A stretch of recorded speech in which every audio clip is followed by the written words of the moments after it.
box could leave you messed up and fractured. Block these uppercuts, they may leave you captured. May the best fighter win and win again. Battle to the top until his life ends. But if his life ends and he starts to decay, may one of his street soldiers avenge things. See you talking to the game, couldn't be talking to me. I got enough to beat and more soldiers to bury. You know we just clicked in and made you realize this game is twice as hard. You see that with your own eyes. You're on the way to choose your type of life cause you gotta. I tell you from now, which fighter will be the hotter. I don't think you want this one, just practice. Just challenge me when you're ready with your tactics. High punch and spin kicks, watch your back split. I see you in the air when I make you backflip. Select to make your first pick. 10, 9, 8, 7, 6. Choose and pick the best one. 5, 4, 3, 2, 1. Select to make your first pick. 10, 9, 8, 7, 6. Choose and pick the best one. 5, 4, 3, 2, 1. Select to make your first pick. 10, 9, 8, 7, 6. Choose and pick the best one. 5, 4, 3, 2, 1. Select to make your first pick. 10, 9, 8, 7, 6. Choose and pick the best one. 5, 4, 3, 2, 1. One box could leave you messed up and fractured. Block these uppercuts, they may leave you captured. May the best fighter win and win again. Battle to the top until his life ends. But if his life ends and he starts to decay, may one of his street soldiers avenge things. See you talking to the game, couldn't be talking to me. I got enough to beat and more soldiers to bury. You know we just clicked in and made you realize this game is twice as hard. You see that with your own eyes. You're on the way to choose your type of life cause you gotta. I tell you from now, which fighter will be the hotter. I don't think you want this one, just practice. Just challenge me when you're ready with your tactics. High punch and spin kicks, watch your back split. I see you in the air when I make you backflip. Select to make your first pick.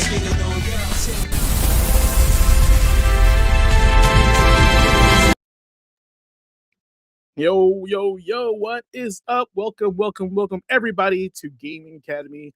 Class is now in session. I'm the headmaster of this crazy place, GQ Asian Dude, and tonight we're stepping into class 73. Whether you're joining us live on Twitch, YouTube, or catching the replay later, thank you for spending your part of your night with us here at the Academy. Now, tonight's class is a real one because we're opening up the headmaster's desk with a conversation that hits deeper than headlines, deeper than announcements, and deeper than the usual industry noise. Now, tonight we're talking about when the industry pushes talent out. That's, there's a lot going on with that, especially in the last 2 weeks. We've seen the layoffs, we've seen the restructuring, we've seen the cycle, and tonight we're digging into what that really means for the people who actually build the worlds we love. Now, after that, we're taking a trip through Memory Card Chronicles, as always, revisiting this week in gaming history and looking back at some of the titles, memories, and moments that helped shape the culture. Then we got Quick Bites and the Rumor Mill, where Nick is bringing us the news, the whispers, the chaos, and all the stories floating around the industry right now. Oliver's also going to be stepping in with the Watchdog to help you stretch those gaming dollars a little bit further. And by the time when we get to the end of the night, I'll be back with your final boss. And tonight's message is called Build Where You Are Valued. So if you've ever felt overlooked, underestimated, or like the room you're in doesn't really know what to do with what you bring to the table, tonight's class might be just for you. So get comfortable, lock in, open your mind, and charge your spirit. This is Gaming Academy, class 73, and class is now in session. All right, you guys know I don't do this alone. Let me bring in the faculty here to introduce themselves, these crazy people that I work with. So come on in, guys. Hey, the characters select screen. Oh, no, I gotta mix them up. There you go. Who wants to go first? Almost. Right? Yeah, we can do it. We can do it.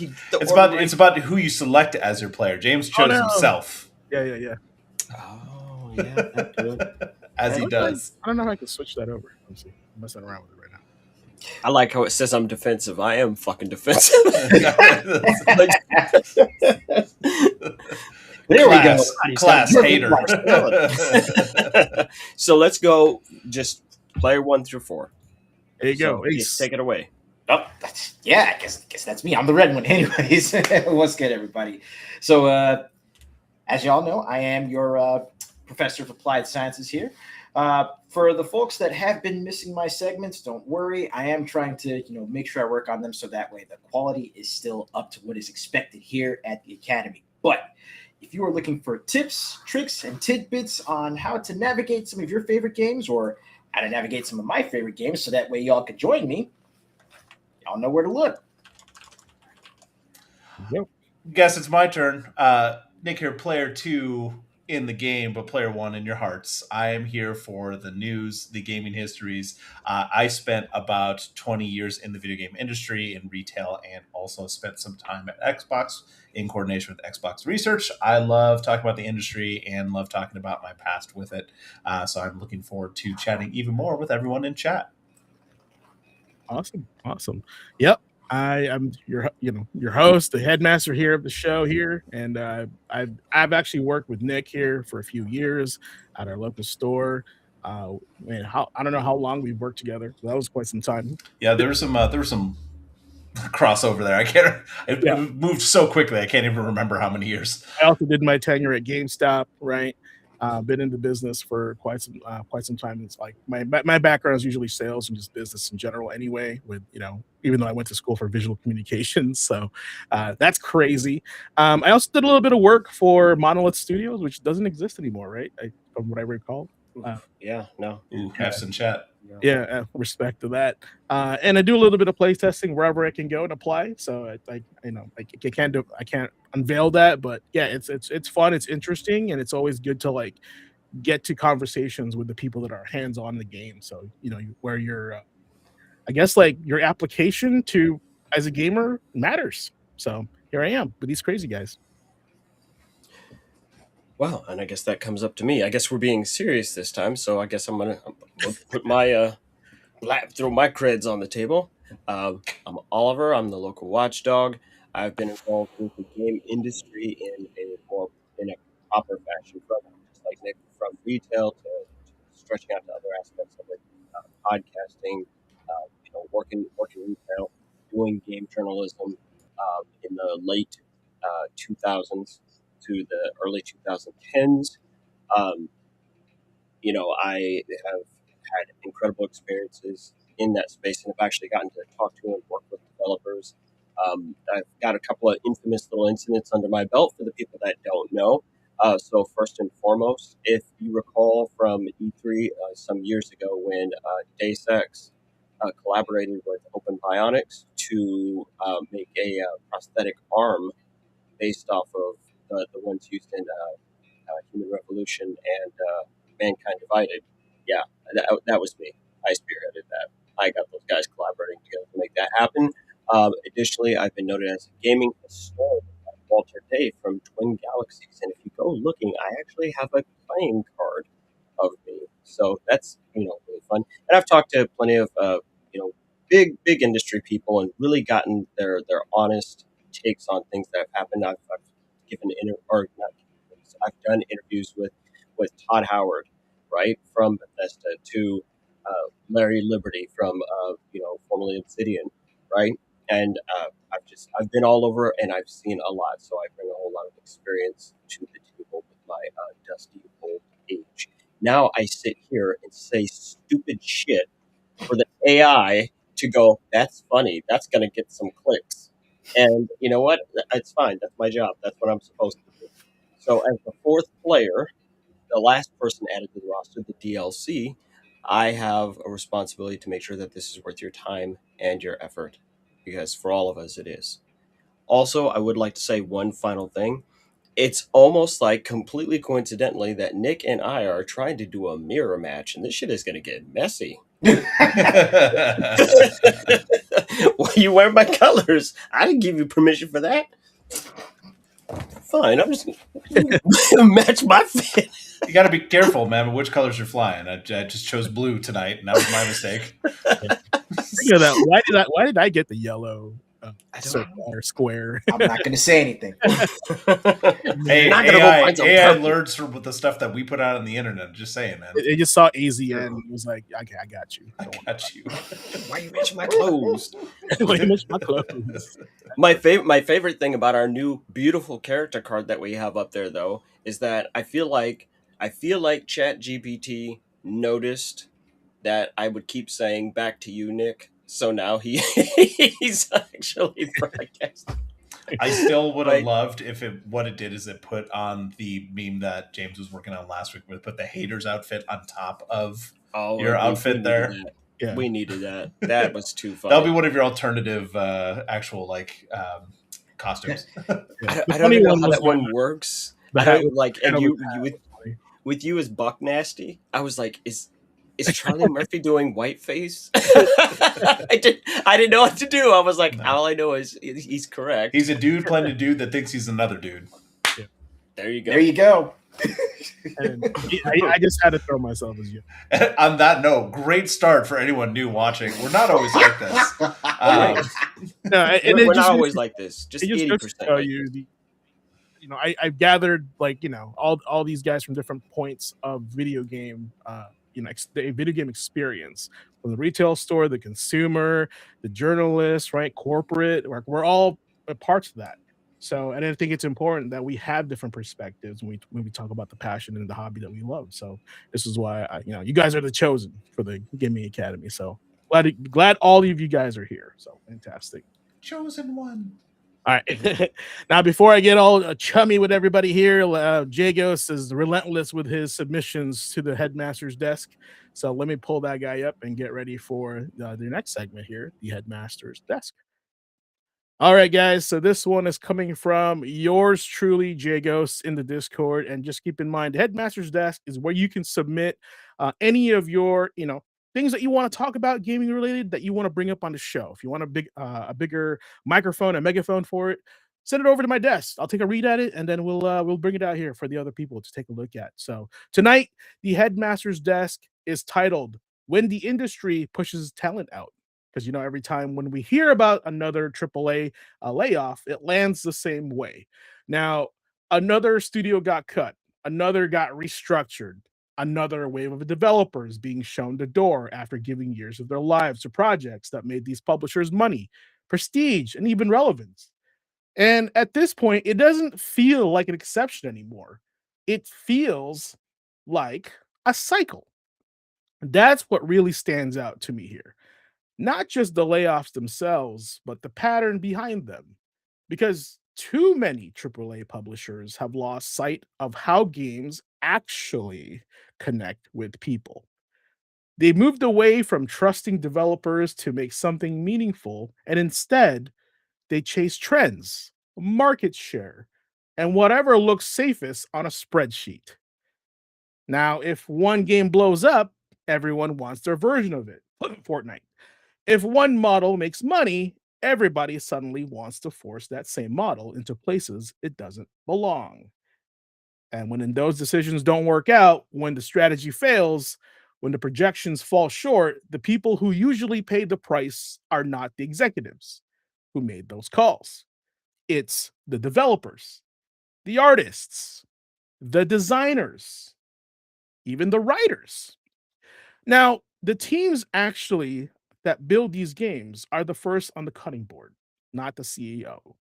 So the question becomes, where do they go after that? Because talent doesn't just disappear. That's where Jaga's points really hits. If you look at history, this has happened before when publishers become too rigid, too bloated, too obsessed with chasing money instead of vision. Talent starts to move. They shuffle around in the industry. Some people leave the industry entirely. Some find new homes elsewhere. But the most ambitious, the most creative, the ones who still believe in the work, they build something new. Now, Expedition 33 is a great example of that. And that's also one of the greatest ironies of this industry. Sometimes the very companies that fail their talent end up creating the conditions for the next great wave of innovation somewhere else. Now, you can see it in the examples Jagos brought up. Developers leave bigger systems because those systems no longer support the kind of projects they want to make. And once they're free of that structure, they start making games with identity again. Games with purpose. Games that feel like somebody actually believed in them. Gamers like us. And players can feel that. Players know when a game was made by a committee. Players know when a game is chasing a trend. Players know when something feels hollow, even if it is expensive, especially if it is expensive. But they also know when a game has conviction, when it has a real point of view, when the people making it actually care about what it is, not just what it could monetize into. Now, let me be clear, there's nothing romantic about layoffs. Losing your job is painful. I've lost mine a few times. It's destabilizing, it's unfair. Not every developer who gets cut loose lands on their feet in some exciting new studio. Some leave games completely, some burn out, some never get the runaway they deserve. But that human cost does matter, and we should never brush past it. But there is still a truth here worth acknowledging. The industry keeps scattering its own future every time it discards the people who helped build its present. That's the cycle. It's like humans building Skynet and Skynet going, I don't need you anymore. AAA gets bigger, leadership gets safer, publishers chase scale over substance. Developers lose creative freedom. Layoffs happen. Talent scatters. And somewhere in that fallout, new studios, new visions, and new ideas begin to take shape. And that should tell us something, the gamers. It should tell us that the talent was never the problem. The problem is the structure. The problem is the mindset. And problem is treating the game development like an assembly line because instead of a creative discipline. Now, because once a publisher stops valuing the people making the games, it starts hollowing itself out from the inside. Maybe not immediately, maybe not in a way the way investors notice right away, but eventually you feel it in the games. You feel it in the culture. You feel it in the audience response.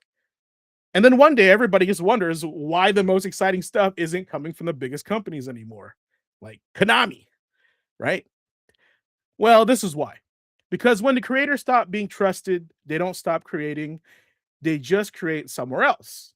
And maybe that's the real lesson here for tonight.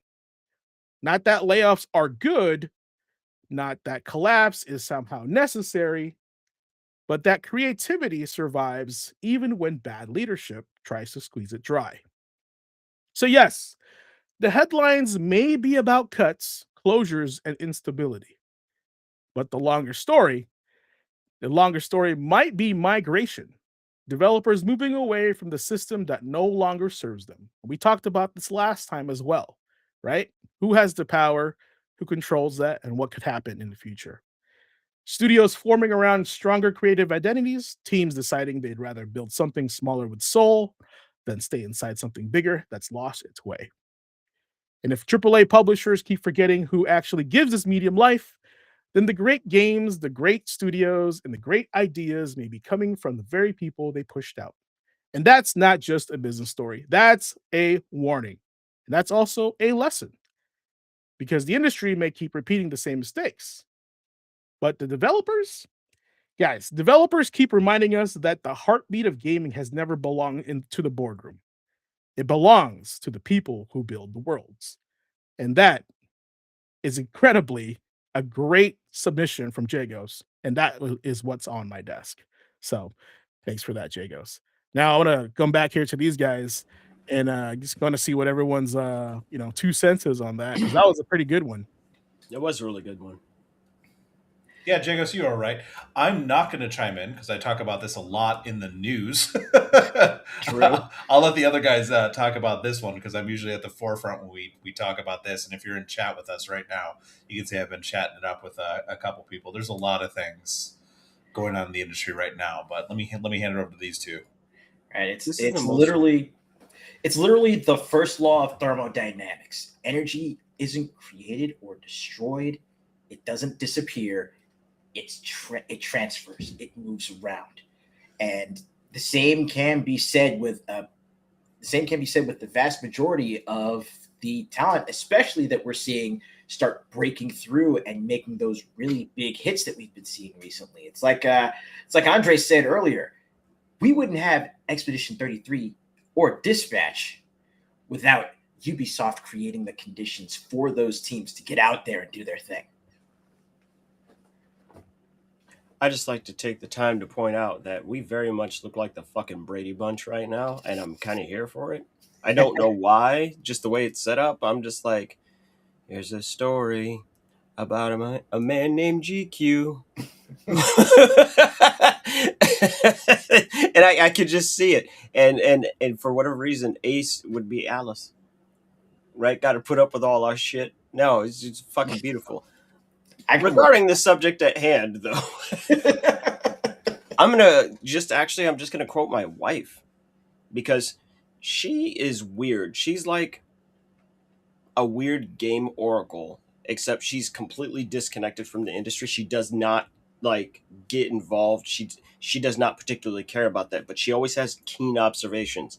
She called Arkham Asylum being an absolute banger like 6 months before it came out. She's like, that's gonna be the one that's gonna go. I was like, man, don't nobody want to play none of that shit. Played it. I was like, oh, she is so correct on this. So here's what she said. MBAs, when they entered the game industry, fucked everything up.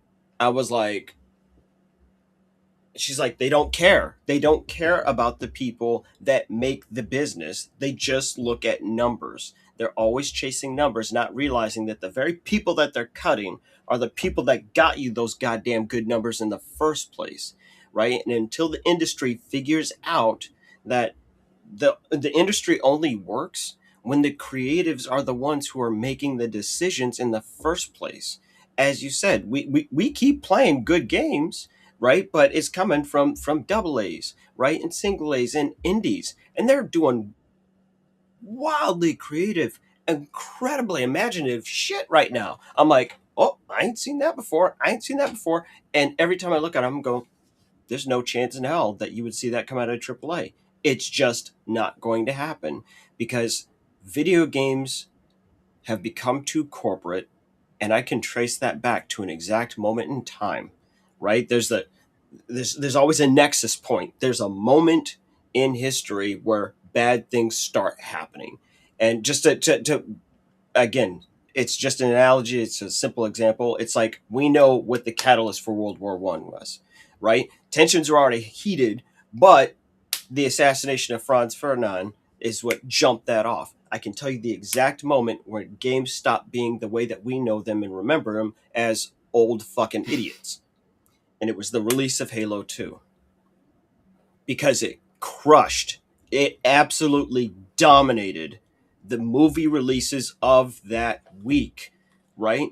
Cinema didn't know what the hell was going on. They didn't understand. They got completely trounced by what was long considered a child's toy. But come on, I mean, Nick, were you working? Were you working the Halo 2 release? Was anybody else working that? Because I worked that. And that was insane. It was bonkers. People down the block. People just just all the way down the block waiting to get their copy. I was working the midnight release of Halo 2. I swear to God, I watched 400 to 500 copies walk out of my damn store, right? And when movie theaters got rolled by Halo 2, and then everyone saw how big a video game could be, they've all been chasing it since then. Halo 2, World of Warcraft, those games said, oh, this isn't a game. There's big bread to be made here. And I think that was when everything started going to hell. It's just been a slow crawl from that moment forward. You know what I mean? I could say personally, I agree with what you're saying. There's certain points in gaming history, especially you could say like this is where we went wrong. The current retrospective that I'm working on is Sierra Entertainment, and honestly, I want to say the .com bubble is probably the biggest reason why we are the way we are. Because when all of these multimedia corporate things came in and bought gaming companies or publishers or little dev teams because they saw it being able to make money. And then not putting out games, just owning the IP or putting out shovelware, all this stuff. When it became that corporatized business, when it was about making those choices instead of making the games. It wasn't about, being in a garage with your friends, making this passion project kind of thing. It became like, let's build and build and build. And now we can sell to, AOL.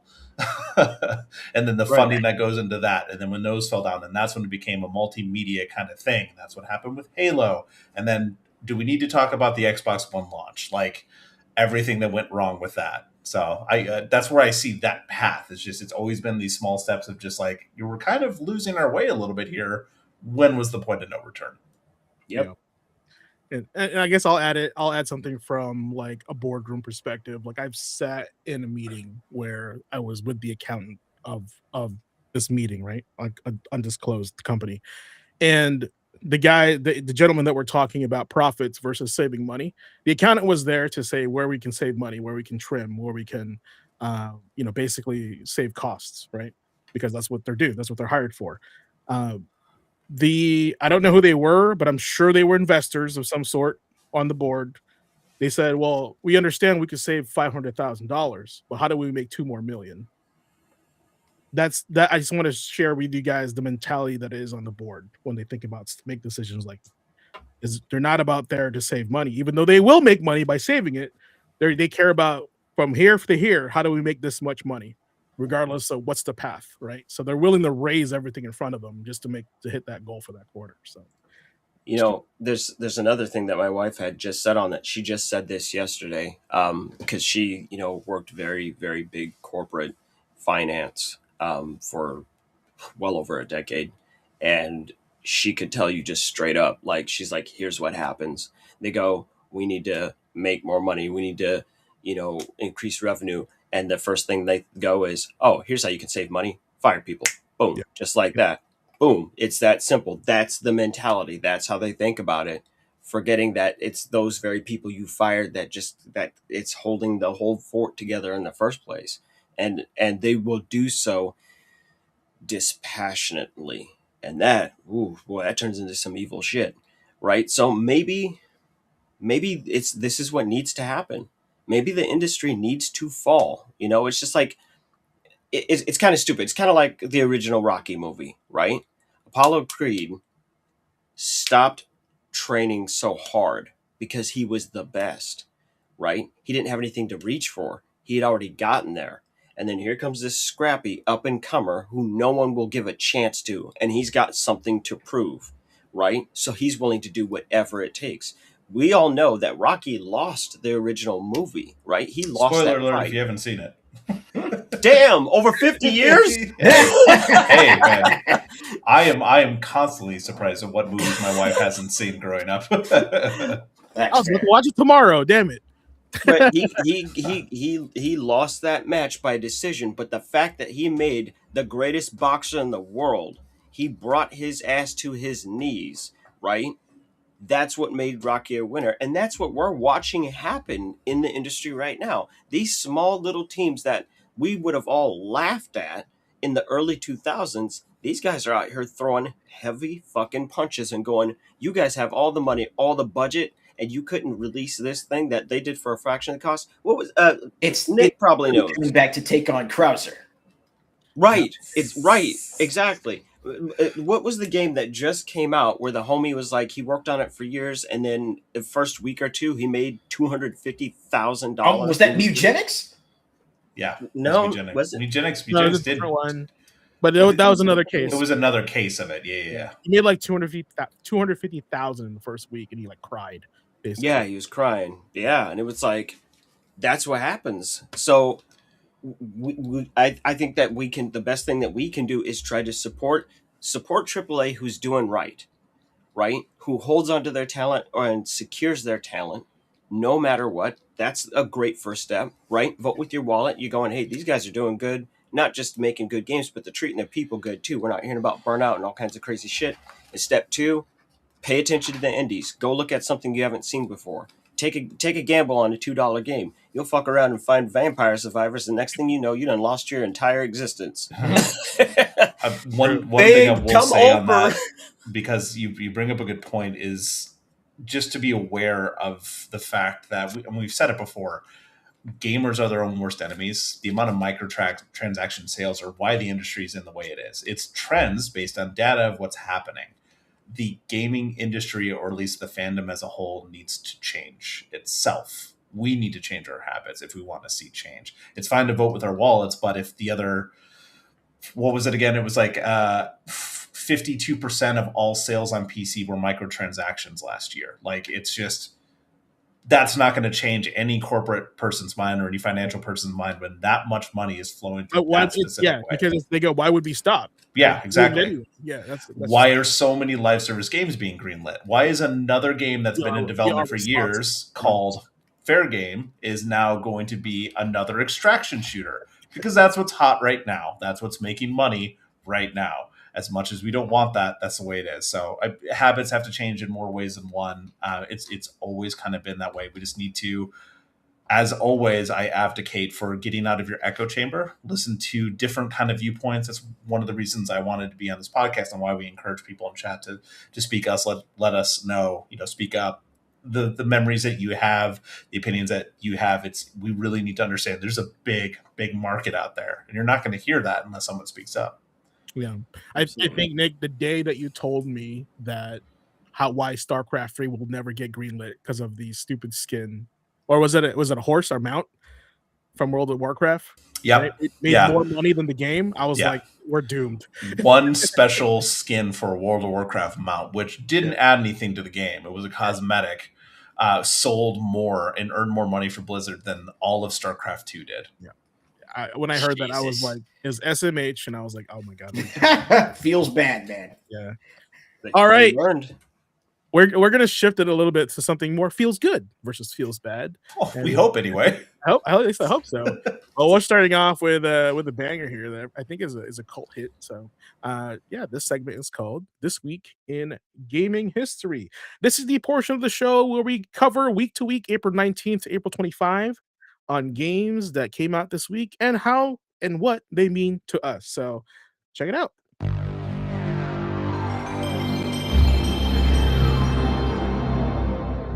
That's a nostalgic noise, isn't it?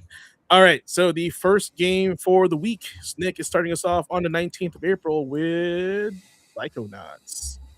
Let me pull that up here. Boom. Let's go. The big boy. Yeah, not messing around. Definitely not messing around. I wanted to kick off this week with something a little more creative and unique, especially after all the talk we've had about AAA. In 2005, just to set the stage for you, because that's when this game released, I was couch surfing. I was in between jobs. I had just dropped out of college. And the friends I was actually staying with got me into two things that summer. The first one being World of Warcraft, and that's when I finally dived in.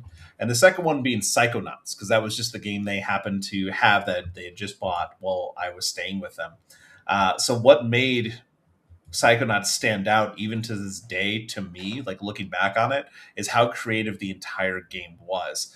I mean, it does have a cult status and really cemented Tim Schafer's Double Fine studio in the minds of a lot of gamers around my age. I mean, especially old heads. Oliver could probably call it a few as well, like Full Throttle and Grim Fandango were a couple games that I had played before. But then this one came along, and I really can't stress enough how well, back in the day when this released, the platforming, the graphical style, the story, the world building, and even the music, like, really made this stand out in an era where the industry was really expanding and starting to blow up into those AAA features that we know.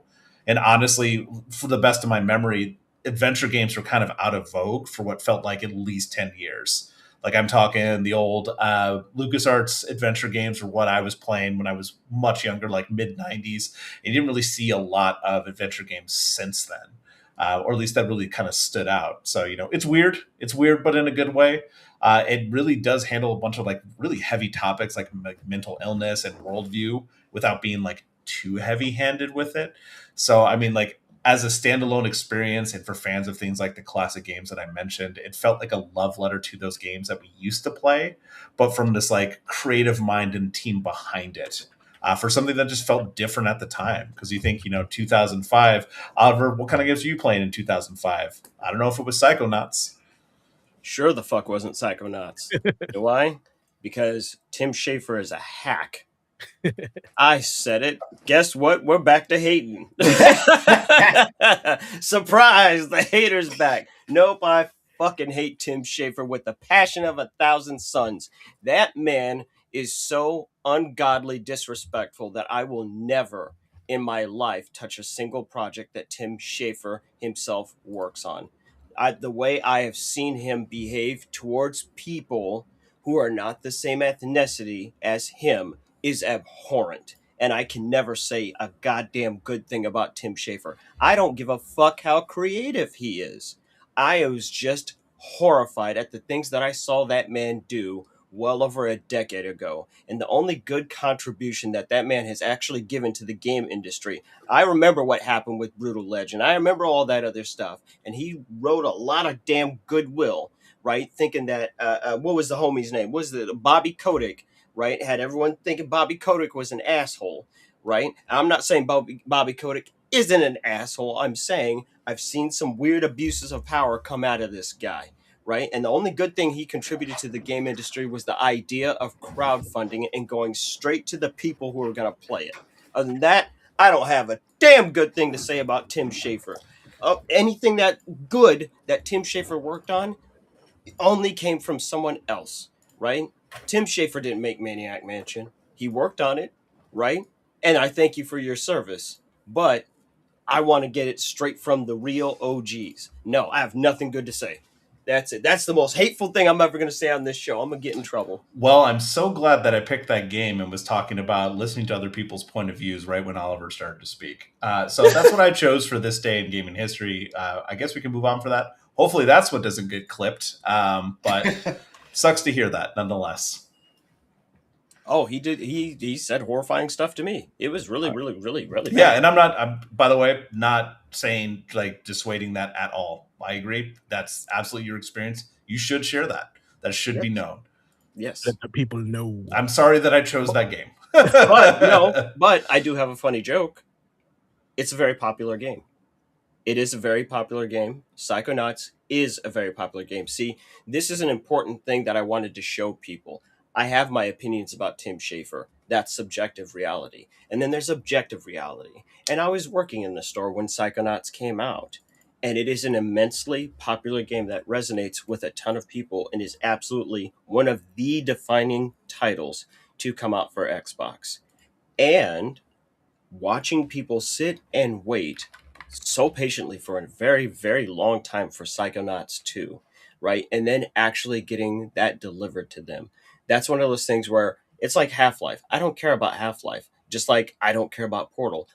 But I was really happy for those people to get that thing that they've waited on for so long. Because an entire game built around psychology, right? And fixing the things inside of you that are maybe not necessarily broken, but aren't working to their best optimal condition, right? I think that's a great thing. If that's a thing that resonates with people and helps them, more power to you. But I ain't participating in that nonsense. That's it. But no, you can recognize when something's doing great. It's just like Halo. It's like first-person shooters, right? I don't care for them, but I can recognize Halo 2 blew out cinema that weekend, right? It's like, well, a lot of people like Halo 2. It works for them, right? For whatever reason. And that's all. That's really the point that I make when I said all that was I wanted to make sure that everyone sees that you can have these two ideas in your head and they're not necessarily in conflict with one another. You should ask me about H.P. Lovecraft sometime. I'm sure they'll come up. I'll make sure to try to find like the sinking ship on that day it released in gaming history so we can circle back. H.P. Lovecraft game? Sinking ship? Oh yeah, it is. Yeah, that's right. Now, speaking of game, what the hell is this, Ace?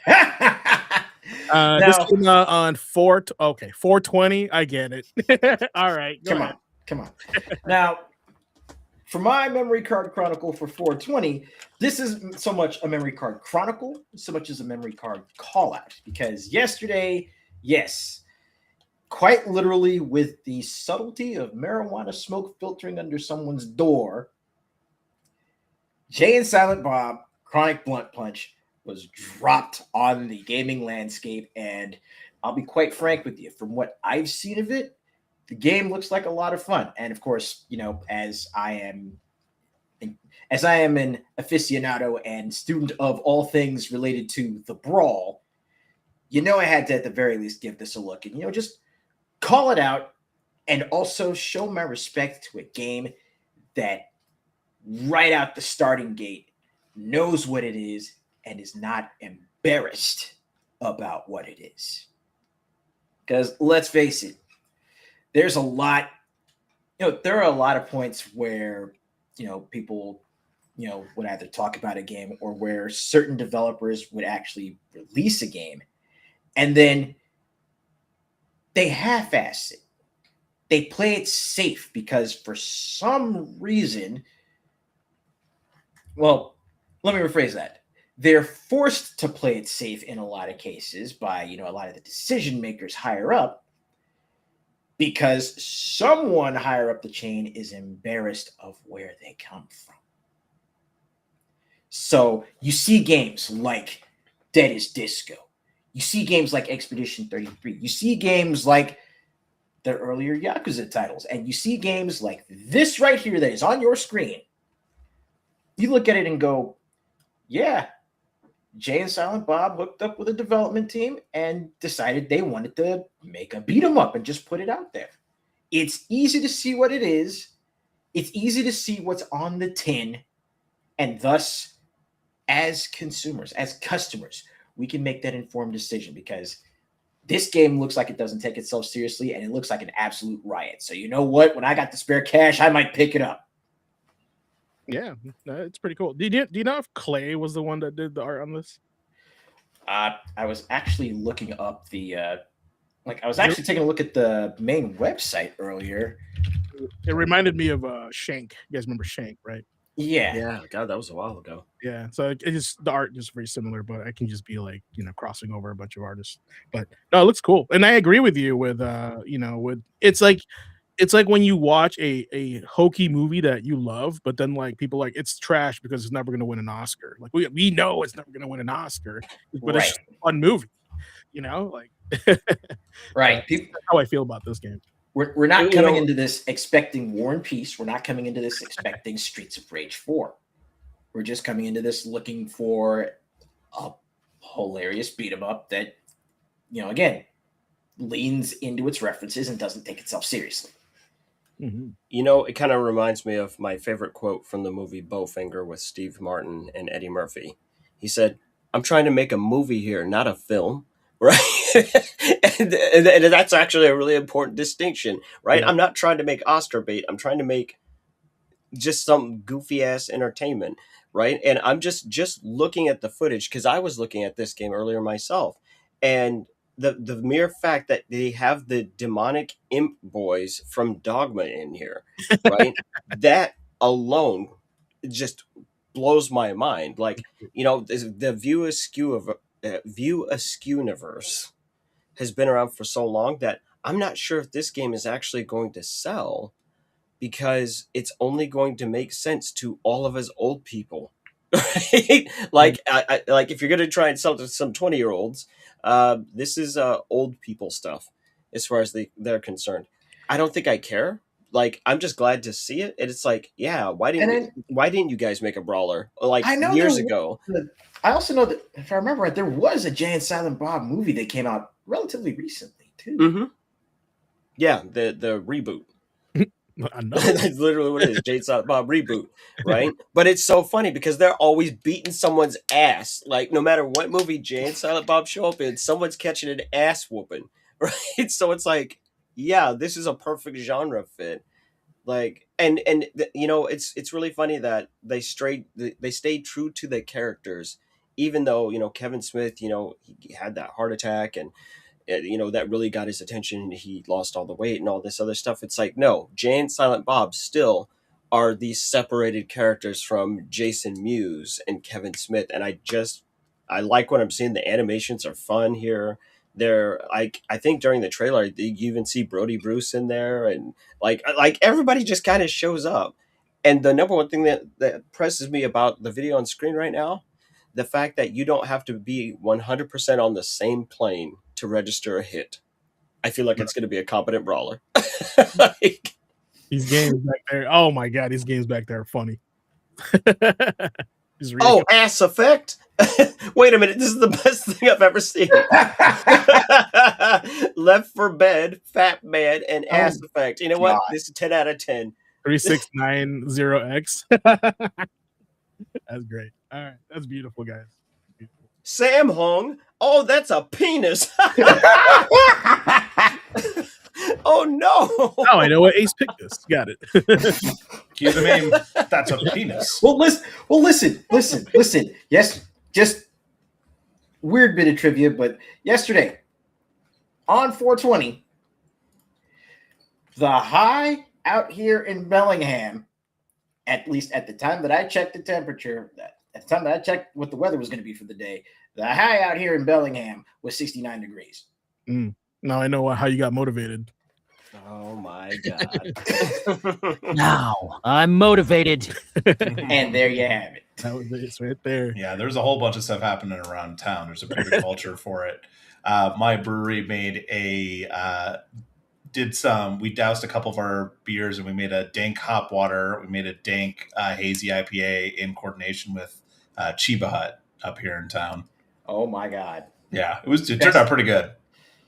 That's pretty good. Sandwiches are fucking killer too. But Oh, that's beside the point. Yeah. Well, speaking of killer, you're gonna die for this next game. This one's Oliver's pick on the 17th. Boo this man. There you go. There you go. 21st. Thank God. Dead Island 2. I see. We got to counterbalance, right? All things in balance as they should be. So I'm gonna talk about Dead Island, and then Nick is gonna rip it to fucking shreds, and I hope he does, because oh man, there are things worthy of ripping to shreds with Dead Island 2. Obviously, it's the follow up to the original Dead Island, and everyone at this point knows that Dead Island had easily one of the most well-known game trailers of its time, right? It was very slow, very quiet, very methodical. You're seeing it play in reverse, just the horror that is happening. And then they got to the gameplay and people got really, really, really salty. One of the things that I loved about the original Dead Island was the focus on targeting limbs and actually being able to cripple zombies. And, you know, it didn't carry that same tone. Dead Island 2 original Dead Island was made by Techland, who, as we all know now, really keeps steward on and focus on Dying Light. That's basically their true follow-up to Dead Island. But this game, Dead Island 2, sat in development hell for quite some time. It did have an amazing, amazing trailer. But God, when did that original trailer drop? With the song was Pigeon John, the bomb. Yeah. And that was an amazing trailer. And then the game just kind of went radio silent for a very long time. E3 2014. 2014, and it took this long for it to come out. It came out in 23. It's like, so y'all missed the mark about 9 fucking years or so, huh? Oh, But when they finally deliver, it's a pretty good game. It's a pretty good game for what you get. Maybe not necessarily full price. It will keep your attention. I think that if you're a fan of zombies and doing goofy shit and throwing car batteries at people, you're probably going to have a good time. But the development on this, I think this kind of goes back to some of the stuff that we were talking about. It was fucking messy. It was ugly. Right, and I'm glad that something came out of it. We don't have a Duke Nukem situation on our hands, Almost but I definitely damn near did. But I know this is a game not to everyone else's taste. Back to you, Nick. I actually don't have too much to hate on.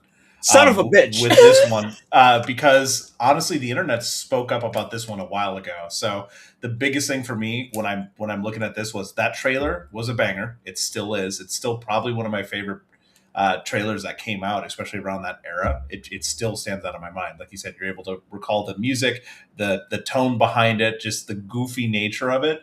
The fact that it's still in our minds, 12 years after its reveal is it speaks well to the marketing team. I remember playing this at PAX a couple years after that, like one of the early builds of the original idea that they had for Dead Island 2. So to see it like out in the wild finally was like, oh my God, I completely forgot about this. But the game was not great. It was fine. Everyone kind of spoke about this one about, super repetitive. It could, like you said, man, it couldn't settle on a tone. The game design, the music, the characters, the writing, everything just felt like it was schizophrenic. It could not decide what it wanted to be. It didn't have direction. And that speaks to what we've talked about plenty of times before, and plenty of other content creators have talked about. When you see a project that's long-winded or changes leadership or anything like that, you can tell the game suffers for it. And this is a prime example of that. They didn't maybe go back to I imagine they didn't go completely back to the drawing board. They took bits and pieces and tried to get it across the finish line. And it feels like that. And if you guys look on YouTube and you look at some various pre-release footage, like even what was just shown there, which is final release, oh, it's a very different looking thing. I think Dead Island 2 suffers of a particular curse that I think is the worst curse that can happen to a video game in the industry. Everyone wants to have the great big, blockbuster selling game, and nobody wants to have the bad game, right? But we can identify a bad game. But the worst thing that can happen to you is being okay, right? To just be... You don't want to be an IGN 6 out of 10, do you? Right, you don't want that smoke. You'd rather be the one, because you could go like, maybe this motherfucker's crazy, right? You're like, maybe someone's just going off the deep end. You don't want to be the guy that's just sitting in the middle. No one remembers you, right? And Dead Island 2 can run afoul of that problem quite easily. Put Blue's comment up on the screen. Yeah, Vampire the Masquerade Bloodlines 2. Another one. Oh, woof. Yeah. Like, it's okay. My only take on this game was that, like, I think it was announced when it was like peak to ending of the zombie trend, and so I always felt like, because I think we were still working at Reset when this was announced, and Taylor 2014. Yeah.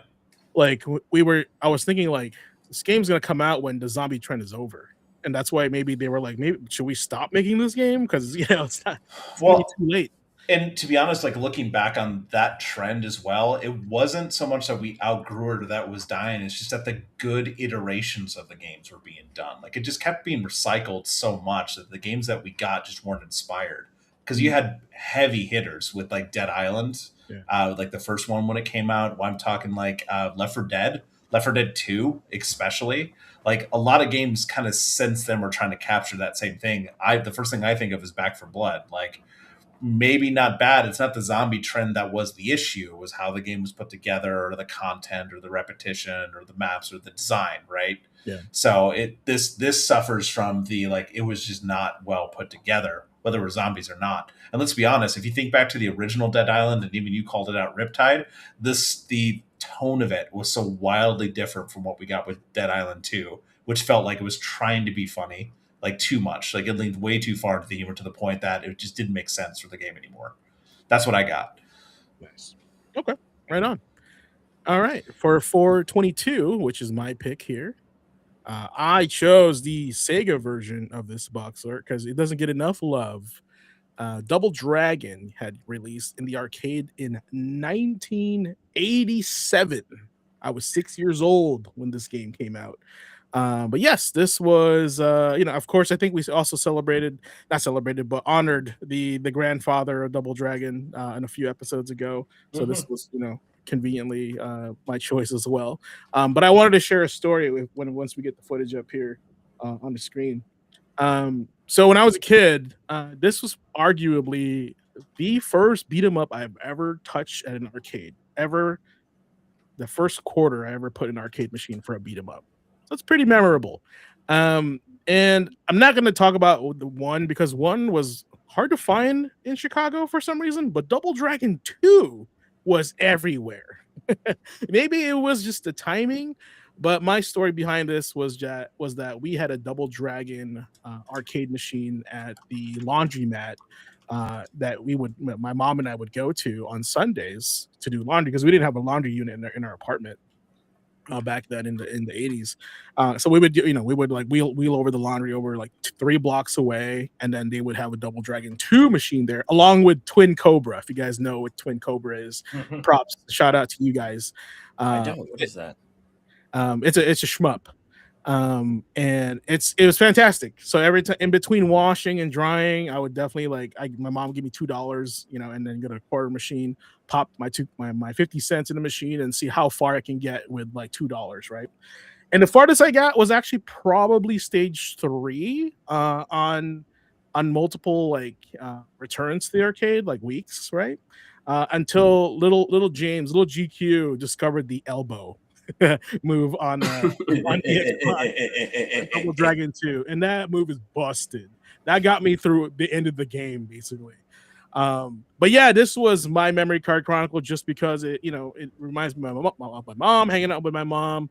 80s pure action, just like a little bit of 80s film in here, a little bit of Mad Max, a little bit of martial arts. So, and of course, like just memories over time and having arcades in multiple places in different areas of society. So, I don't know. What about you guys?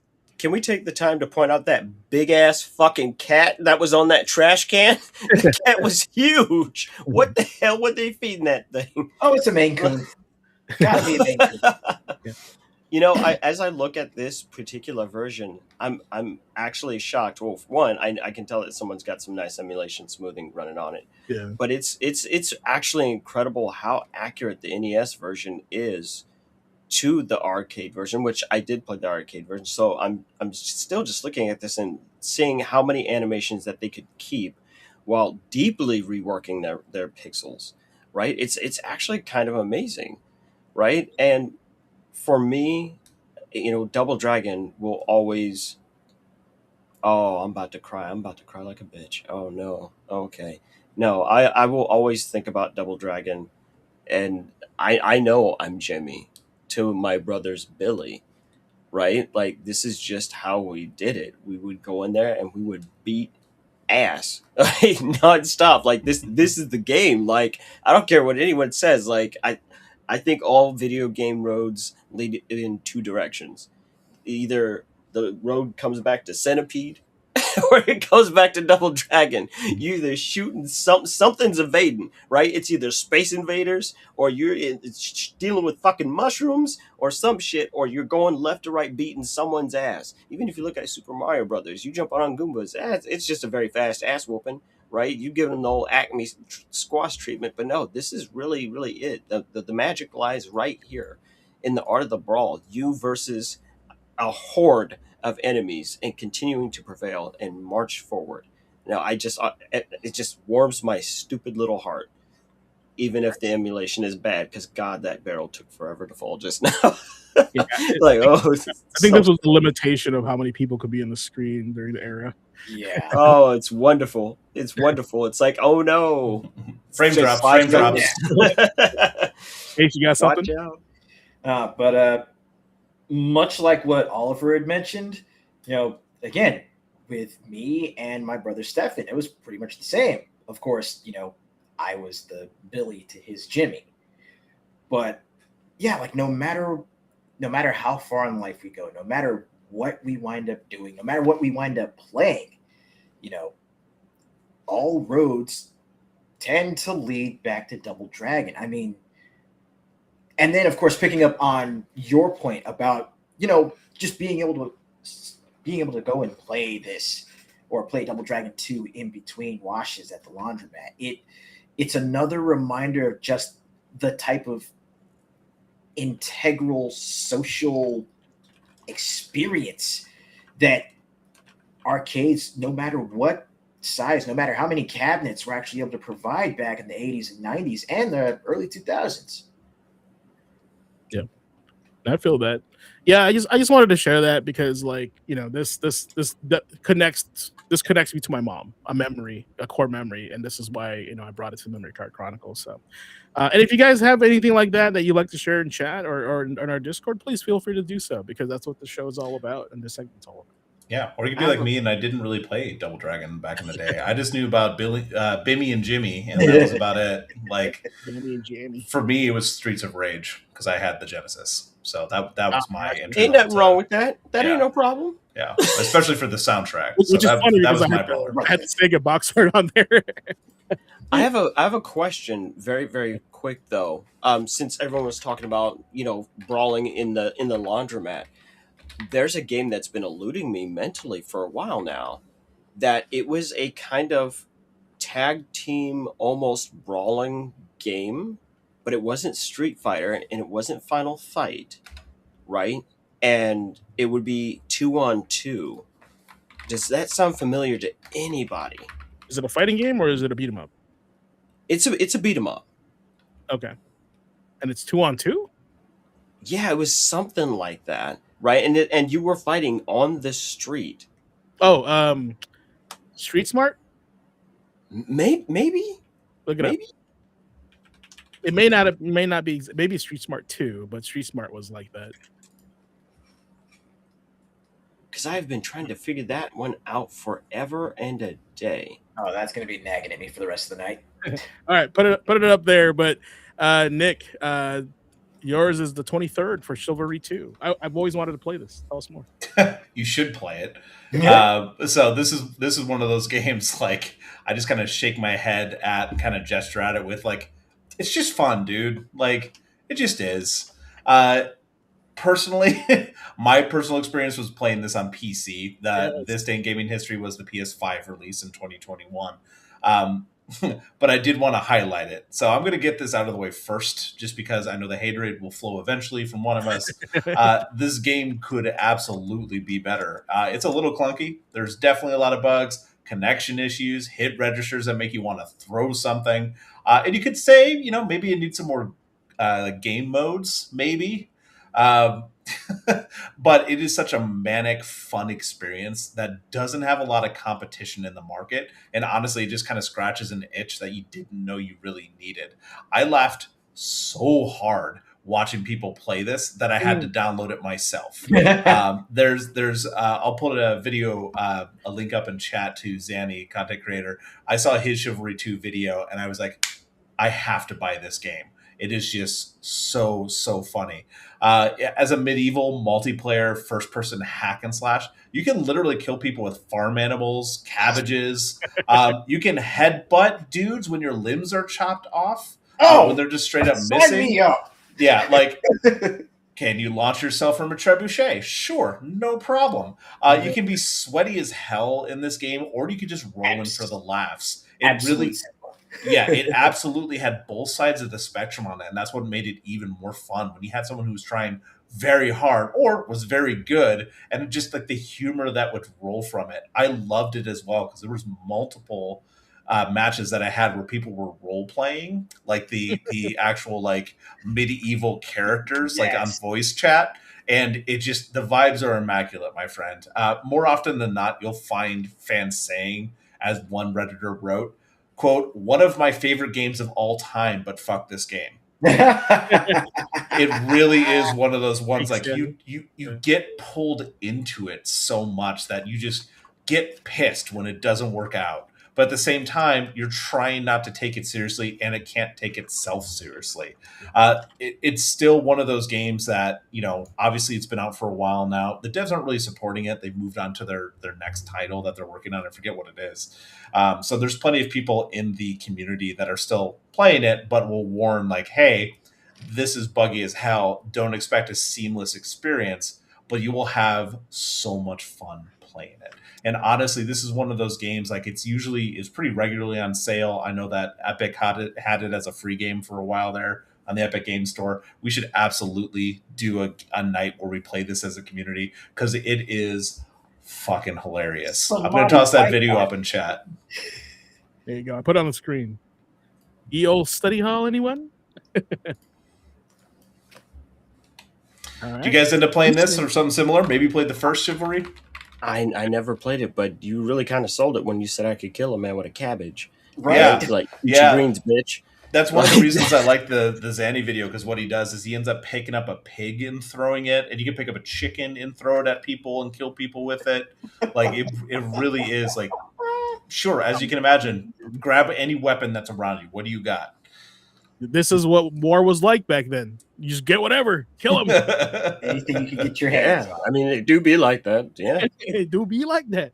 But I'm it sorry, do be like that. being able to headbutt people when your arms.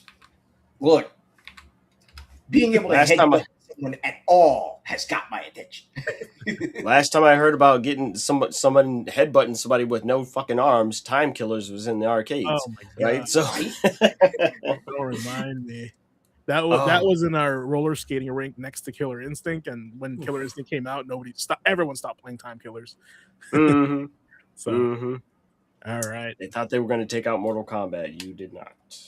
On the 24th, Ace, you're back on your madness again. What is this thing that I see on the screen? Now, this one, look, if you are looking for Muscles, Mechs, and Muso all in one game, if you are looking for the trifecta of what makes Ace tick, look no further than Megaton Musashi. Like this game first released back in 2021, and it was Japan only, which had me feeling kind of morose because I'm looking at this and it's like it's taking everything that Gundam Breaker has done, and instead of Gundam, it's going more the old school kind of giant robo. It's going the Go Nagai route, not just with the character designs, but with the mech designs as well. I mean, over the course of the game, you actually wind up unlocking missions where you can unlock the Mazin Kaiser. So for folks that are like super into the old, giant robo, Tetsujin Swing 3, Mazin Kaiser, this is the one to take a look at. But what really got me, when I saw that Megaton Musashi Wired, which is basically the complete edition, was releasing in the States, firstly, I had to jump on it. I strapped on my Mario boots and I'm like, let's go. But then you actually get into it and you start playing through the story. And on the surface, like at the start of the game, it's okay. Might be, your typical high school shonen anime fare. And then shit turns real fast. Like you're stepping out of the Matrix and it's a post-apocalypse. Real freaking fast. And then just the pacing of the story as it escalates, it's a trip. It's like playing an anime and you get to, jump into the giant robots and just start wrecking shit. It's a fun time. Hell, I might actually jump back on and stream it from scratch again. Nice. I didn't even know this game existed. So if there's anybody else have any input on this?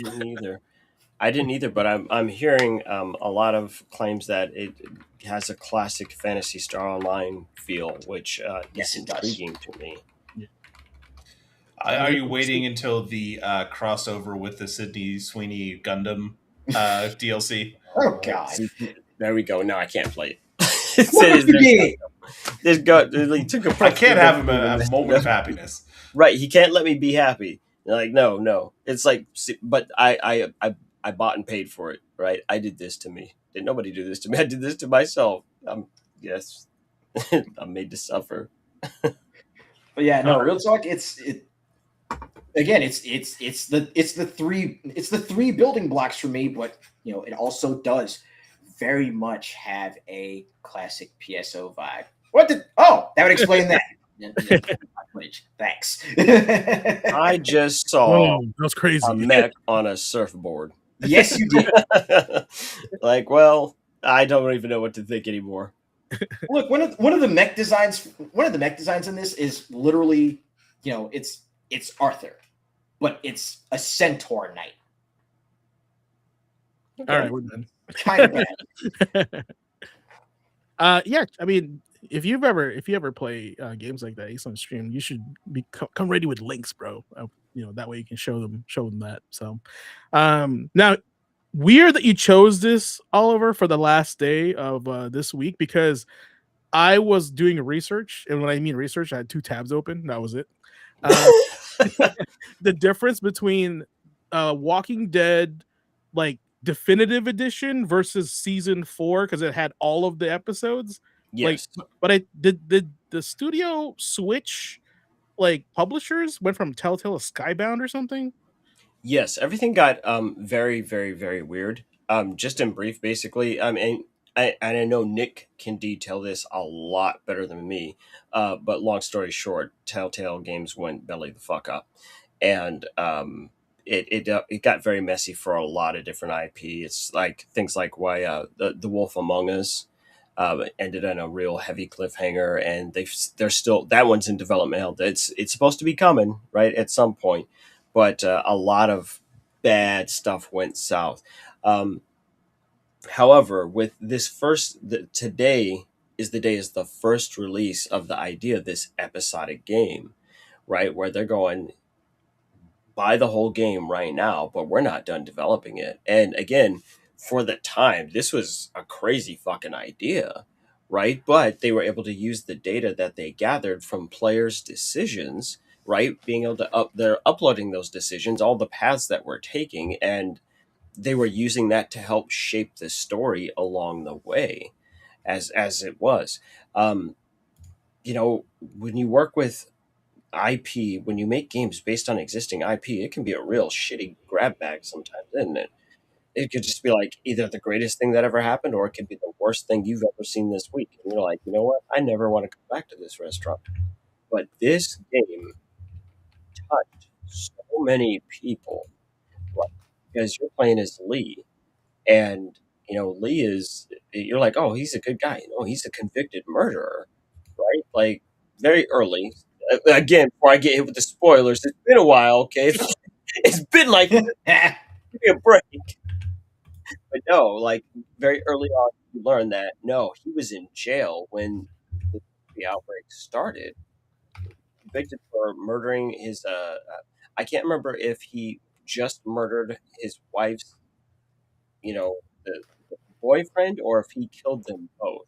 It's been a hot minute, but it's like he was just a regular guy, but it was one of those real crimes of passion type things. And then of course, as he's just wandering around trying to see what the hell is going on, he meets Clementine, the last of her family, and the whole narrative is about this man really kind of finding his redemption by keeping this small girl safe during this un you know this utter catastrophe. They won a couple of awards, I want to say, over this game, kind of like how Christopher Priest, or am I saying that right? It's Christopher Priest for Kratos, right? Christopher Judge. Judge, thank you. I don't know why I was saying Priest, but yes, Christopher Sorry, Judge. you mean Tilk from Stargate SG-1? Thank you. Mm-hmm. Yes, correct. Right, like how they were catching awards. No, these guys knocked it out of the park. And just for a little personal trivia, one of the young men, he was 16 years old at the time that I met him, that I was playing Star Wars Galaxies with him in 2003. He worked on this game. He worked on all the Telltale games. And, for my wife and I, watching him go from being a high schooler and being in our guild in Star Wars Galaxies to becoming an animator and working on this to going and working at Pixar and all that. No, we're so, so proud of him. He's like, most of the stuff that you see, like, that's not preset, conversations and things like that. He's like, no, that's me. He's like, it takes a long time. We're like, we're so fucking proud of you, man. But no, it's a game that just really broke the mold in a lot of ways. God, so many great memes were born out of this format from Telltale. So and so will remember that, right? Like, we're like, oh boy, I did some shit I don't know what I did. Was it good, bad? We don't know. But I've just always thought that this was a fantastic series, and I kind of want to go back and play it again, since it got a PS4 port and all that complete, all in one. And they did continue the story with Clementine as she grows up over the course of the games. So it's quite a trip. It's something else. What experiences did you guys have with this? I honestly did not have much experience. I didn't sit down and really touch anything Walking Dead, largely because outside of, well, I was one of those people that during the era of stuff like The Walking Dead, and of course going back to Dead Island, Left 4 Dead, Back 4 Blood, stuff like that, I very much had that sort of zombie fatigue. It's like, okay, it's another zombie game. I know it's popular, but just not gonna touch it. Like, literally the last thing zombie related that I played was Dead Rising, and after that, I was good. Yeah, I was good. Nope, don't need anything else. You just need that tricycle and Gone Guru, and everything's great and good, right? No, it was a real different vibe. It was a different kind of time, right? In this same kind of time period, we got Dragon's Dogma coming That out. too. Street Fighter Cross Tekken is coming out. Like there's a lot of. It was a weird little minute. Like the Vita was out. It's almost like the game industry hit its teenage years and it was trying to find itself, and its voice was cracking and it had fucked up acne, and right, it had to get the Stridex pads, and it was all really weird, but you're like, I can see magic things happening here. The choices that you make in Walking Dead felt like they were actually impactful, unlike all these other games. Oh, your choices matter. No, choices you made really did actually matter in Walking Dead. You were still going to get, generally speaking, funneled into some key directions, but they didn't Mass Effect 3 you on this one, right? It was just a question of how bad is this going to look by the time you get to the end of the road, really. And of course, one of the things that they did is that they had characters cross over from the TV show, right? When basically when a character wasn't on screen or was MIA or whatever at some point, they might have been over in the game doing something. It was a really interesting way of going about doing it. Great cross It was, promotion. You're right. It was a great way to tie those two things together and sell those things, and then to have it narratively be this as strong as it was. No, like if you were to go digging into the Internet Archive, no, you're going to hear tons of people talking about how they were weeping by the time the game was over, right? Because it was a type of story that nobody was showing. Very much so like what's going on with Pragmata right now, and how The Last of Us, seeing Joel doing everything that he did in there. It was a very different story than people were used to seeing. So it was kind of nice to see everyone just go, that was just such an impactful story and so great. I have a secondary game that I wanted to mention on there just because it kind of ties back into what we were talking about. But Double Dragon being the GOAT, but it was on this same day today that River City Ransom is going to come out on the Famicom. Right, we're right back on that Kunio joint, and again, it's a standard bearer. What a standard bearer title! From going from, hey, let's just go from left to right, beating ass along the way, to wait a minute, what if we had persistence? What if the whole town is your playground, right? And you need to figure out how you're going to go about doing this. It created an evolution of a genre, right? To go from, just as an example, it's like, okay, we've got space invaders, but what if you go and invade their space? What if you leave that space instead of just that? What if they can be more? Or for me, it's like Morrowind. A lot of people are going to hate that opinion, and it's perfectly okay to hate that opinion. But for me, that's what made first person palpable. I was like, isn't there more we can do in first person besides shooting? Right? And Morrowind's like, well, what if we just do all that in first person? And Hexen as well, and Heretic did that. We can do more than just that. I was hoping he was going to pull that up. I really was. I was like, I hope he brings that one up.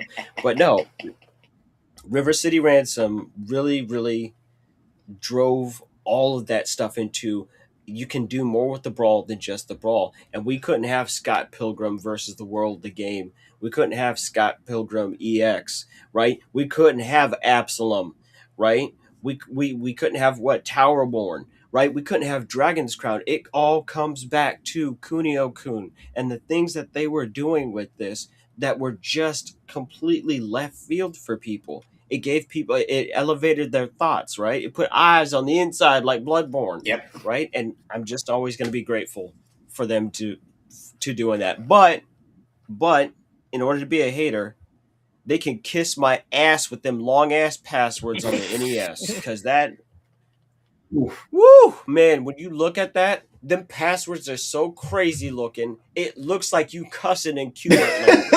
Okay. No, trying to put in some of those passwords, I how dare did start cursing in Kubert language. Well, luckily you didn't have to put in those passwords using your flip phone, where you had to press the button 4 times to get to one letter. Oh yeah. A couple people just aged in chat. What that made me think of when you were talking about like the crossover and how well that The Walking Dead did it.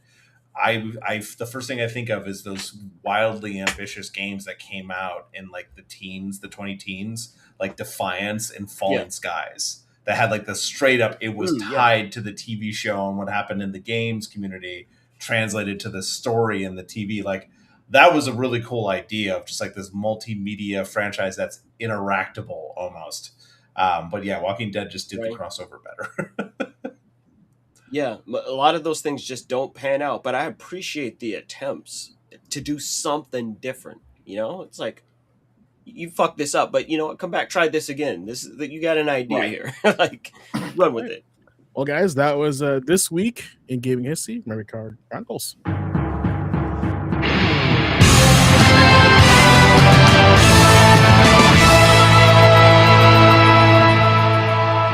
That little jingle just reminded me to share our Contra image later. So, but yes, Ace, tell us about new merch drop that we got. Yes. So, real quick, I need everybody to check out the newest drop in the Gamer Quotient merch store. This time, it's the Gamer Quotient Gamer Hoodie. And right now, it's listed at $39.50. So, this thing is, the price is definitely something that's going to match the quality. And this thing is made for anybody who lives this gaming lifestyle for real. It's got that bold gamer graphic. I think that was the one that we showed off not last week, but the week before, or was it last week? I think it was a couple of weeks ago. Yeah, but it's got that bold gamer graphic that we showed off a couple of weeks back. It's got the official Gamer Quotient branding, and of course, the question that says it all. You know the one. What's your Gamer Quotient? This right here is the kind of hoodie that you throw on for the stream, you throw on for game night, for conventions, or just you want people to know exactly what kind of time you're on. It's a heavyweight hoodie with I think it was like a 65-35 ring spun cotton and polyester blend. So, it's stretchy, it's durable, and it also comes, of course, in unisex sizing. All the sizes on the store page currently go from small to 3XL, but it does run a little bit on the small side. So do yourself a favor, grab one size up for the fit that you really want. Or, if you do want to go for more of the oversized look, then, crank the volume up to 11 if you want to. But just do yourself a favor. Don't sleep. Stay warm, stand out, rep the mindset. Grab the Gamer Quotient hoodie from the merch store today. And y'all know the link by now, but if you don't, I'll tell it to you one more time. That's gamerquotient-shop.fourthwall.com. Give it a look. And back to you, Nick. There you go. Back. Man, this is happening too much. All right. Time for some news with Nicholas over here with some quick bites. All right, everyone. Quick Bites and Rumor Mill is the Gaming Academy's rapid-fire roundup of the biggest stories, updates, and whispers in the gaming world from this last week. Because an informed gamer can actually understand what is happening in the industry around us, or at least tell us why Xbox be Xboxing, right? Xbox is actually ripping up the script and moving forward with some changes that were part of the industry rumor mill the last couple of weeks. Let's jump off the quick bites this week with what is happening over at Studio D. First up, Xbox CEO Asha Sharma has announced on Xbox Wire and social media that future Call of Duty games will not be added to Game Pass Ultimate or PC Game Pass at launch. Now, they will join those passes during the following holiday season, she clarified, so roughly a year later, while existing COD titles already in the library will continue to be available. However, that isn't the end of what Asha was sharing today. Game Pass Ultimate is getting a price drop effective immediately, going down to $22.99, down from $29. PC Game Pass is also actually dropping, which is awesome for me because I thought that was a really good value. Now that's going to be sitting at $13.99 a month. I don't know about you guys, but I know some people, myself included, would make that trade. No COD day one, but better prices on Game Pass. We can debate that in chat. In her blog post, the new CEO called out that, quote, while there isn't a single model that's best for everyone, this change responds to a lot of feedback we've gotten so far. We will continue to listen and learn. Not done with Xbox with during Quick Bites, though. The last tidbits I have on this topic are, first up, Jason Reynolds, the current VP at Xbox, has clarified that Project Helix, that next-gen code name for Xbox's next console, will be available as a first-party console, as opposed to being a machine that is basically a third-party device like the Asus ROG Ally, for example. Lastly, ID at Xbox has its next showcase scheduled for live stream on April 23rd at 10 a.m. PST, and will showcase titles including Aphelion and Solo Leveling to Rise Overdrive, among others. So, panelists, quick thoughts before we get further into the news. What do you think about the price changes and COD not being available day one? That actually does. I mean, even though I don't have any skin in the game as far as Call of Duty, but I feel like while Call of Duty being free on Game Pass day one is a lot of the reason why folks had stuck with it, the price drop, the immediate price drop, that does sound like it'd be a pretty solid trade, because I mean, hell, I can think of at least one or two regulars on my stream that that have gotten a lot of mileage out of Xbox Game Pass. So seeing the price actually come down, and from the look of it, it's not that they're being pushed into a degraded discount tier so much as just, okay, we're losing one staple from the usual offerings, but we're still getting a price drop. So hopefully that'll actually open up more avenues for the service to actually be improved. Yeah, I'm sure it'll be a gate for some people to come in. It's still, obviously it's not a one size fit all kind of thing. The fact that prices went up, we were discussing this over the last 6 months, I want to say, about hey, this is just not worth it anymore. Yeah. So that kind of reaction to all the changes happening at Xbox with Phil Spencer out, Sarah Bond out, all those marketing changes that they made being completely swapped back, some people can look at this and be like, okay, they're the Asha, the new CEOs coming in, putting their money where their mouth is, making the changes that are generally considered to be pro-consumer for now. Oliver, do you have something on your mind? I do. I think I can summarize my opinion on that price drop as it's something you rarely get to see. But hose up, pimps down. No, we're we got a good one this time. It's wait a minute. We're dropping the price of something. We don't think it's giving you the value, and trading that for Call of Duty. I think the vast majority of people are going to be okay with it. I think they're going to be pretty happy in a time of hyperinflation. Just looking at that, I mean, I've just been doing a lot of price shopping. That's my job, right? Shop around and see what's cheap and what's on the the horizon. It's kind of like looking at that MacBook, and why I brought that up, last week, and I was like, oh, this is $600. I went and looked at RAM for my computer. If I were to try and just get more RAM, it would cost me $1,000 and I'm like, it's not even a thing that does anything. It just sits there. Right. Yeah. But at least if I'm I have spent $1,000 and set it down, right, I would poke it with a stick and go, come on, do something. At least with a rinky-dink MacBook, it's hey, this is a whole thing, right? Even the PS5 Pro, which I'm I wouldn't be paying $900 for that, but at least it does something, right? But the RAM is just, you're what are you doing? So yeah, them doing that sticker shock is something else. Literally today when I went to go pick up this mic, I'm looking at the RAM that I have in my current rig that I bought 32 gigs for $120, a couple years ago. That same set of RAM is $700 now at Best Buy. It's yep. I can feel my wallet shriveling. Oh God. I did the same thing. That's not the only thing with those prices. Nope.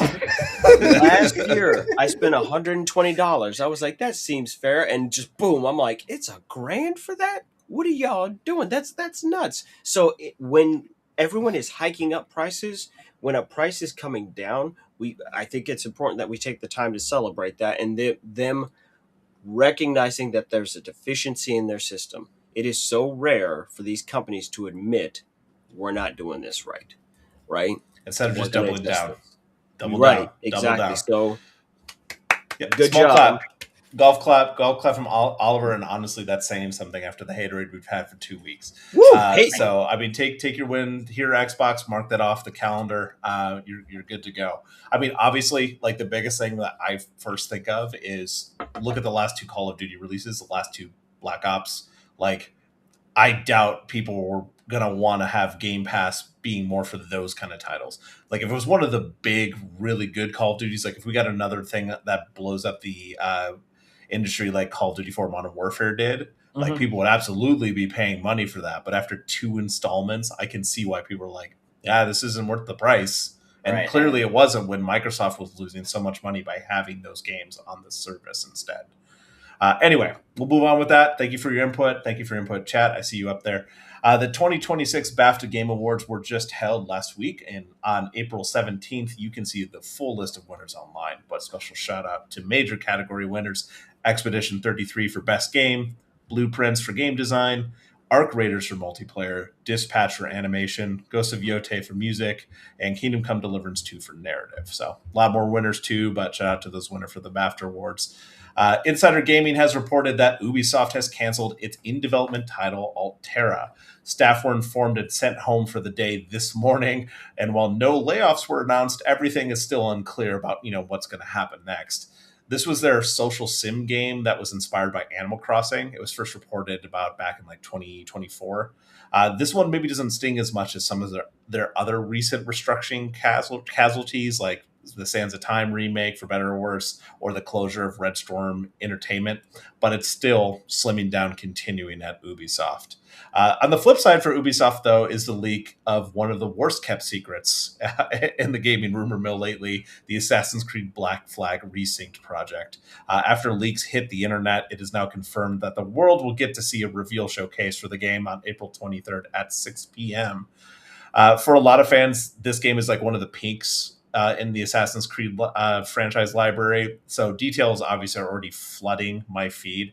What has been shared and leaked already is that Resynced is launching, spoiler alert, by the way, go ahead and put on some earmuffs or mute really quick if you don't want to hear it, July 9th at 2026. July 9th, 2026. Expect some changes. Apparently, there's going to be modern changes to the Animus parts of the game, reworks to the combat system. There's going to be no DLC or multiplayer inclusion, which is what the rumors are saying. This is all stuff leaking from basically the deck of the full presentation just being leaked online already. The usual slew of graphical updates and multiple collector's editions that'll be shown off during the presentation. So expect your wallet to cry a little more, Ace. That you will be getting some more Assassin's Creed statues. Switch to exclusive Splatoon Raiders, a spin-off title that is actually a single-player experience, now has a release date of July 23rd. Originally linked through an ESRB rating, it is now confirmed that Alien Rogue Incursion for the Switch 2 exists, and Part 1 is actually available now. They just released it. It is planned to be a 2-part saga, so Switch fans unite for some Alien goodness. From the Xbox first look last week, we finally got eyes on Metro 2039, the next game in the Metro series.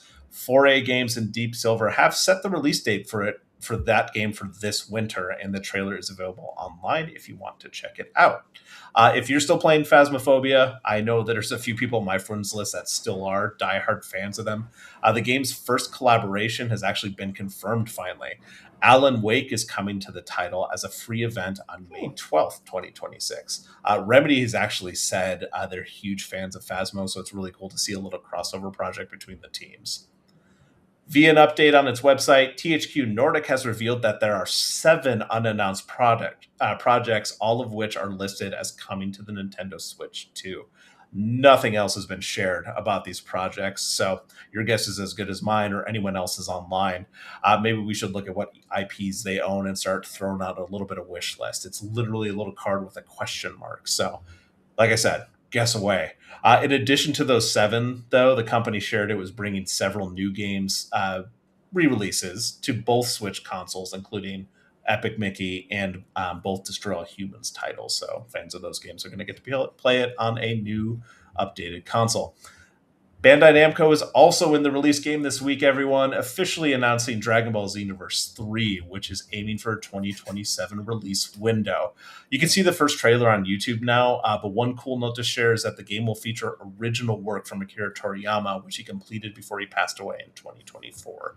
So it's cool that they're going to be able to bring some of that in. I love celebrating wins for gaming fans, so let's talk some sales figures really quick. Forza Horizon 6 is already doing well ahead of its May 19th release date, with Alinea Analytics reporting that the game has already crossed 500,000 copies sold on Steam alone, pre-sales. Pragmata has also hit a sales milestone, and just 2 days after its launch, already passing 1 million copies sold, as well as now being one of Capcom's all-time top-rated Steam games ever. Open world pirate survival game Windrose is solidly in the top 10 for daily active users already on Steam since its launch on the 14th, and it also just surpassed 1 million copies sold. Right after our pod last week, in fact, Pearl Abyss also announced that Crimson Desert has sold 5 million copies, which is just under a month since its release. With our ups comes our downs. Iron Galaxy, the devs who co-developed the Spyro Remake trilogy, the Crash Bandicoot Insane trilogy, and did help with launching games like Overwatch and Fallout 76, have announced new redundancies and are downsizing. The company had actually lost 25% of its workforce after 2025 cuts, which they described at the time as, quote, the last resort to kind of keep everyone together. We will see where things go from here, but it kind of shows how hard it is to sustain these teams with all the changes to the gaming landscape in the last couple of years. A new email from Sony Interactive Entertainment has revealed that new age verification requirements are coming to the PlayStation user base. Like Discord and Roblox recently, PlayStation is adding these age verifications, but it's specifically locking communication features behind that requirement. No date has been provided yet, but just something to be aware of as that comes across. While I'm talking about Sony, let me pull up a screen really quick for you. Let's cover the news that's been kind of doing the whirlwind this last day or so. The news about former SIE worldwide president and influential legend Shuhei Yoshida.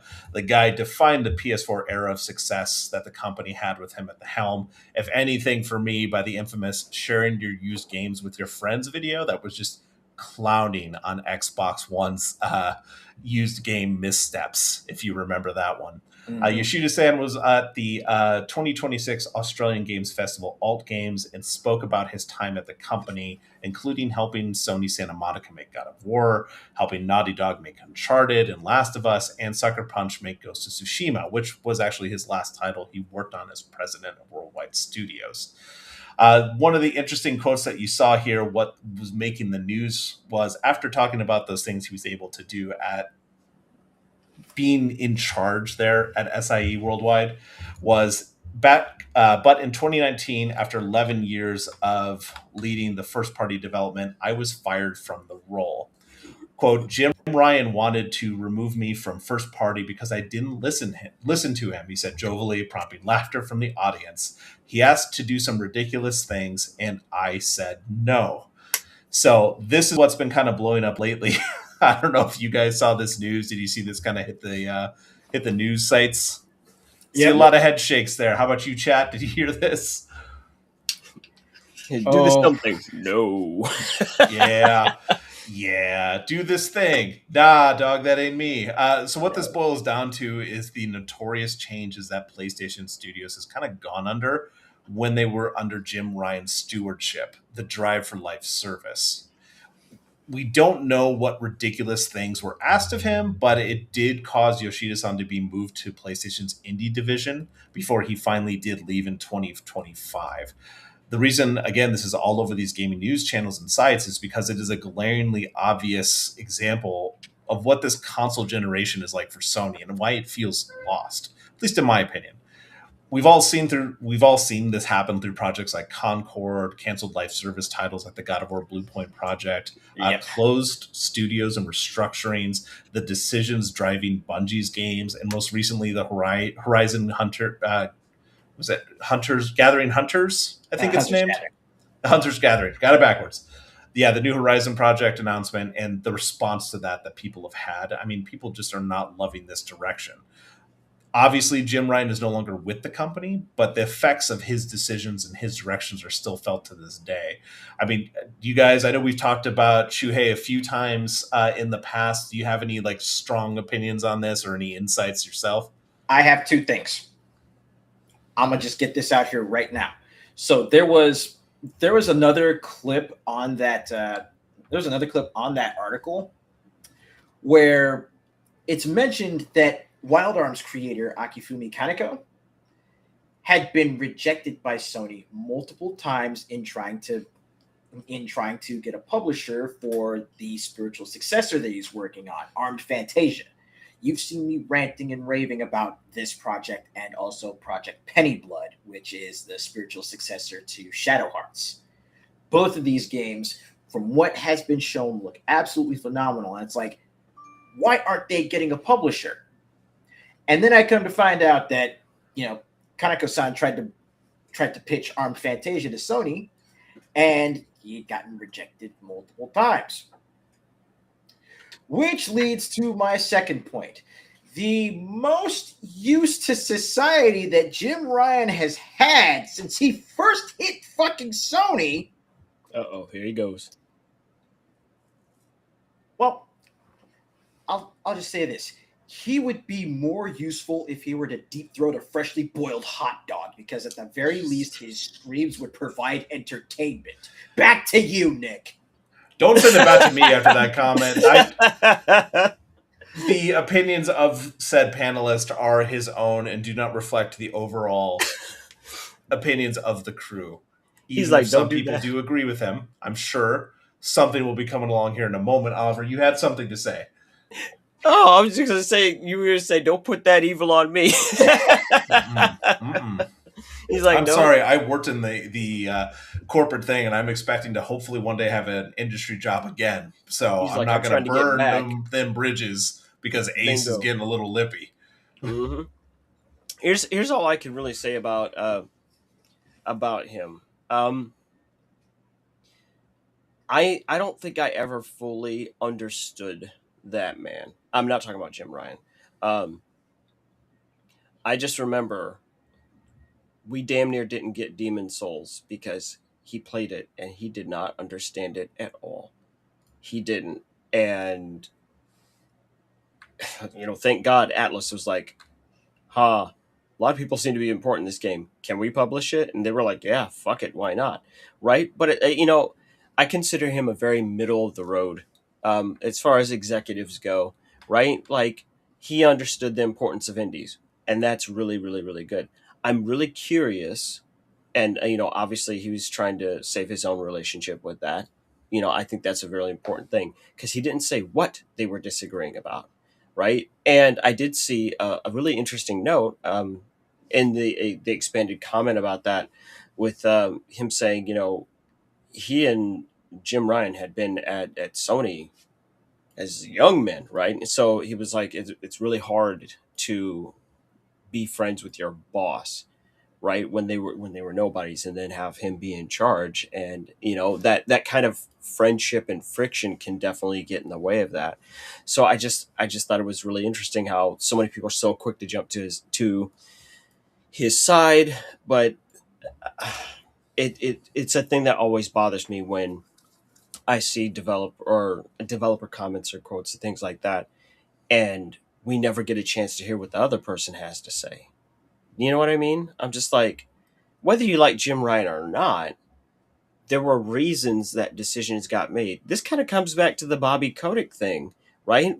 Like, that was so long ago. Many of our viewers are actually, small children when the Brutal Legend and the Bobby Kotick thing went down, and then next thing you know, Bobby Kotick's in Moneyball. You're like, what is he doing in a fucking movie? And right, and just looking at it, and he's trying to make the most pragmatic decisions. but this is also that BMA, or yeah, that God, I can't find my words, but this is the same thing. You know, those managerial types making those kinds of decisions, right? And then when people actually gave Bobby Kotick a chance to talk, he's like, this game's not going anywhere. It's not doing what it needs to do. They're not meeting milestones. They're right. Like once he had a chance to explain his decisions, then people kind of eased the fuck off, right? It's like, oh, right, but when you're in management, when you're in an executive position, sometimes you do not have the luxury, right? You don't get the privilege of explaining yourself to anyone, because that could literally compromise your company, it could compromise your job, right? There's a lot of things like that. So I just thought it was interesting. He asked me to do things and I told him no. And so it's very curious of, right, we're all kind of inferring, oh, he's asking you to do some real dastardly mustache twirling shit. Maybe he just said no because it was just things he didn't agree with, and it's not some like huge weird conspiracy. Just like how I said, he didn't understand Demon Souls. It was very just, he couldn't connect the dots with it. It didn't resonate with him, but clearly it resonated with everyone else, right? So maybe it's just something as simple as that, and it's not some nefarious thing. Because what I've been watching on Twitter is just everyone's like, Jim Ryan is the worst thing that ever happened to Sony and blah blah blah blah. I'm like, I don't know about all that, right? Like I don't know, Right. but I think it's interesting. almost a little bit of a parallel what you're saying, kind of with what's happening with Astra Sharma coming in and being more the business side and not the obvious gamer that like Phil Spencer was, who had the gamer cred, who had the open gamer account that people could see the games he was playing and how he interacted with the regular consumer base. Right. Right. With this, Jim Ryan was a businessman first and foremost, right? But the flip of that conversation is everything we've talked about with what's going wrong in the industry right now and the trend that seems to be destroying livelihoods, closing studios, seeing talented teams be put on projects that don't make sense for their skill set with the live service push, which was very pointedly always a Jim Ryan thing. He was very clear about that's what he wanted to do. That's what his direction was. And Shuhei had come out and literally said last year, I didn't agree with the push for live service. I would have pushed back against it if I were still in charge. Obviously, he wasn't in charge. It wasn't his choice. It is what it is. But it's just one of those things that I think a lot of people are pointing at this, what is generally considered to be negative across the industry, as that was this person's drive. The same reason we're looking at Phil Spencer was the president of Xbox, right? He would have signed off on any marketing ideas that Sarah Bond had. It wasn't Sarah Bond's fault. Everything is an Xbox thing. It was his decision as well. It didn't work out, so they have to pivot. It's whether or not they pivot in a way that brings that back or is successful. And we'll see what happens with Sony now as they're trying to like figure out what they're doing from here. Like James, I know you've got some opinions on the live service stuff. We haven't heard from you in a hot minute. Do you have any takes on this one? I'm just taking in what you're saying, what Oliver's saying, and I think it's like it doesn't do us any it doesn't do the community a service to start pointing the finger. It's just like I said, we have to move forward from this. Vote with your wallet, make yourself heard. Do focus on what you can control, right? And a lot of the like what Oliver was saying is like all this Jim Ryan. It's an emotional response to the crumbling market that we're in right now. They need somebody to blame, and immediately they go, "Oh, that's him. It's his fault." That's exactly what's just happening right now. But there's like what you said. I agree with you that there's so many moving parts to this machine, and sometimes you have to commit to it. Otherwise, it can look worse for you and the company. Nothing worse than admitting you made a mistake. So you just keep trucking forward until you hit something good.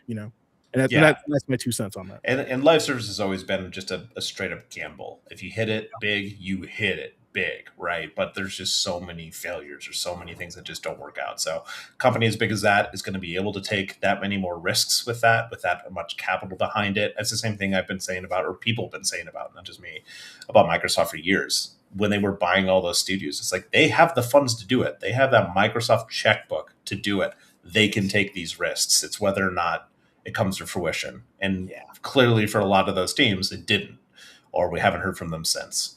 Anyway, let's close up with the rumor mill and then throw it back to someone else, not just me talking tonight, right?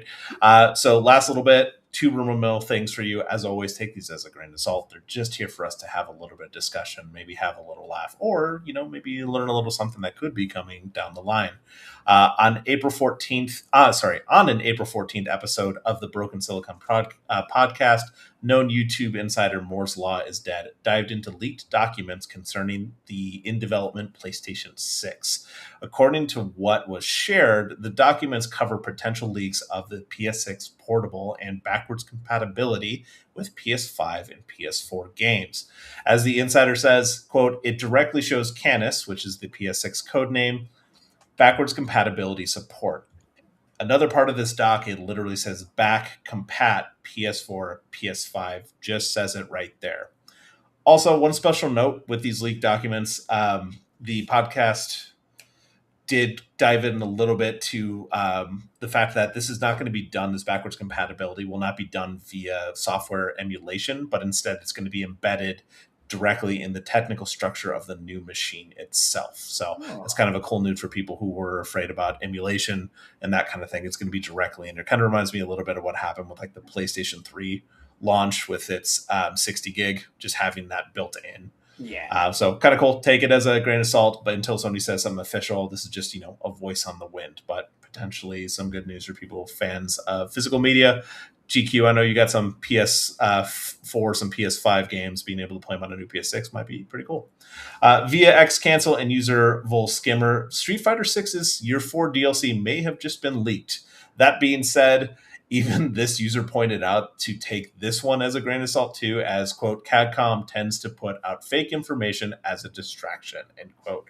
So while we will have to wait until something is official, it looks like the DLC could feature Vega, Hagar, Gouken, and Tifa from Final Fantasy VII. The info came from the same person who had leaked information ahead of time saying that Terry, Elena, and Bison were coming to the Street Fighter 6. So what do you guys think of that?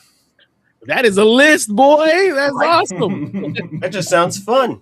Yep. Look, and I said this when Jagos mentioned it in my chat. Look, Tifa's nice and all. I mean, we've been hoping to Tekken fans in shambles. Exactly.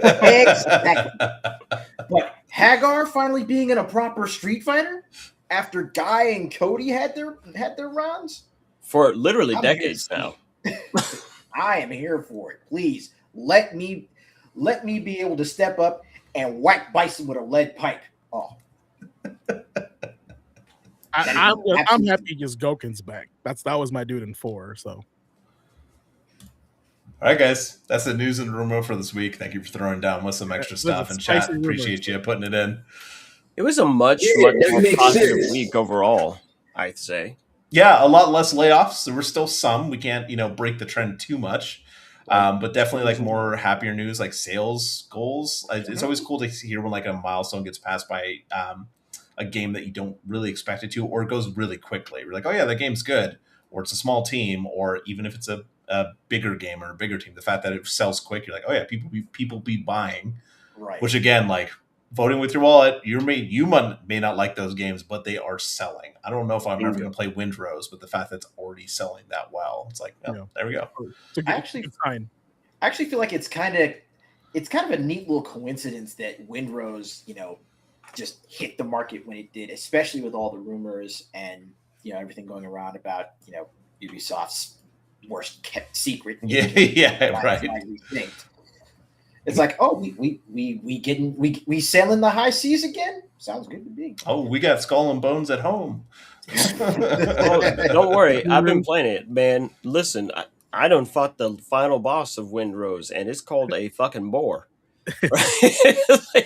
I was getting beat up. I see great potential in that game. Great potential. But I feel like it's strong. It's kind of one of those things where you can just feel it naturally in the structure of the game. I'm like, no, this is way more fun if you got 2-3 homies with you acting a damn fool. Because those boars will beat the dog shit out of you. Mm-hmm. It's some of the most beautiful water I've ever seen. But I'm taking a step back from it because, again, thank God for early access. People are like, you're making us pay to beta test.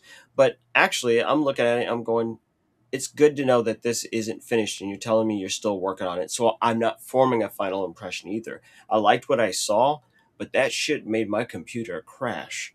And I was like, I don't have a slouch machine. Like, no, I can run Wilds just fine. And this thing made my computer unbearably fucking hot. I was like, whoa, what is happening here? I said, Why you is know there what? steam I'm gonna coming come out of back. its ears? I said, the I'll window. revisit this in a few patches. Okay. Yeah, Like, I'm not too excited about summer hitting in some of these games, using up what RAM we have on our GPUs that are in our system still. Like, it's going to be hot. ooh, right, it's the hottest summer. It's hot on the block, boy. I could have cooked a fucking egg on my on my PC. I was like, oh, okay, let's just not do that. Get ready to So start running them box fans, boys. one of the best things about the Watchdog this week is a bunch of games we've been talking about are the games that are on sale. Completely coincidentally, like even the ones that just came up within our conversation that weren't, directly tied into what we already had written. So I think you guys are gonna love these sales. I think you're gonna love them. Sounds like a good segue to the next segment. The Watchdog. Where's your button? There it is. Oh, never mind. There you go. Did you guys hear that? I was waiting for it. No, I can't hear it. No, nothing. Okay. Everybody else Oh, hear the you're part? Okay, so here's what I've got for this week. Right? Let's thin out that intro a little bit because there's so many. But as the Watchdog, I'm always trying to keep an eye out for you on great prices on games, on accessories, anything that catches my eye that just a little bit cheaper than usual. This week, here's what I found. And let me tell you, boys, I found Marlin sales here. These are colossal. We're talking straight up bundles for criminal prices for some reason. So let's start off with the Xbox Series, right? Right out the gate, the Metro Saga bundle. This includes Metro 2033 Rideau, Metro Last Light Rideau, and Metro Exodus Gold Edition, and all the DLC. $6. Boom, You just what? like that. The entirety of Metro, the whole thing, the whole kit and caboodle, everything, $6 damn. Do you know how much a fucking cheeseburger costs Hey, from Wendy's? if you want to get caught up on it, Don't be dropping Wendy's right now, dude. Like, it's not See? even worth the money that it is. See? It's like, man. So that's what you're able to get on the Xbox. So snatch that up. And then Dead Island is in the middle of celebrating their little bit of anniversary. So across multiple platforms, you're going to see Dead Island sales. On the Xbox, the Dead Island series bundle. This includes Dead Island Riptide, Dead Island 2, all the definitive and or ultimate editions of those games, $17.99. So you can go all the way to the beginning and find out what all the fuss was and come all the way up to the present and enjoy Hell A for under 20, right? Not bad. This one, coming up for the PS4 and the PS5, I just thought this is super, super, super interesting because I just started playing Hades 2. Like, what I just totally waited for it to make its port to the PS5. Good opportunity for people to go and check out the first Hades. I can easily tell you, I am not a fan of Supergiant games, but they knocked it right the fuck out of the park with the Hades games. They're fun. They are truly unique roguelikes that even losing is a form of true progress that you can actively see. And you can get that Hades for $6.24 right now. On top of that, as I said, Dead Island 2, the ultimate version with all the DLC, season pass, the works, $6.99. Yeah, because I hope we sold someone on it with all the great things we said about it. Right? Like, it's like, even if you're like, it kind of had some weird shit going, it's like, oh, $7. You've played worse. Like, that's for sure. You've played worse for $7. I think we all have it at And some point in our worse, lives. too, after calling out that Wendy's at the beginning. Yeah.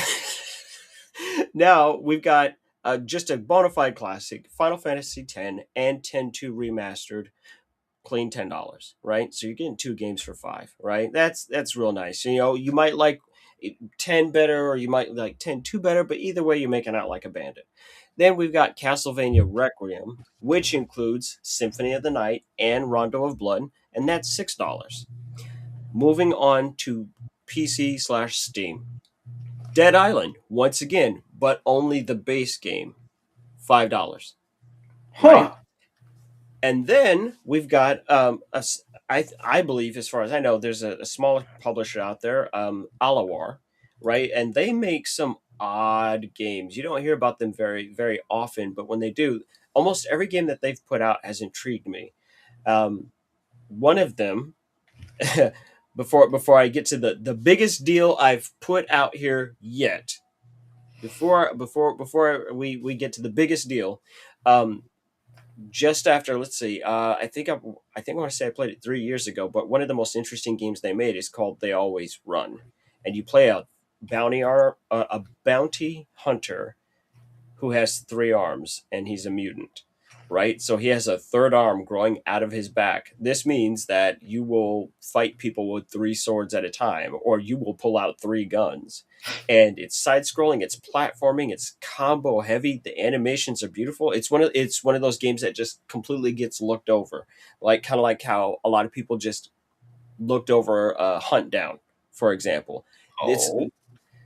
it's really good, and on Steam, it's $1.50. This is not the best sale I am going to find for you. This is right now the cream of the crop, best money spent. The same publisher, Alawar, they're in the middle of their anniversary. I think they've been doing stuff for publishing since '99. I think I saw. Oh, Um, so they've been in it a minute. they've been in it for a while, but they're just kind of a smaller player. They kind of have their own take on. If you liked games like Papers, Please, you're gonna like the Beholder series, where you're basically the apartment manager or the landlord, right, in a hyper fascistic state, and you are spying on your neighbors and seeing what kind of shit they're up to and reporting them to the authorities and whatnot. But Oliver, what if And I like playing games to escape reality? oh no, it's just a different kind of reality. There's Oh, layers. Sorry, But my reality may not be the same as other people's. so their original, I think they've made 4 Beholder games. I'm not 100% on that, but this one I haven't gotten a chance to play it. But fuck, for this price, I'm willing to pay. This is the lowest price I've ever seen on a game that is known. 83 fucking cents on Steam.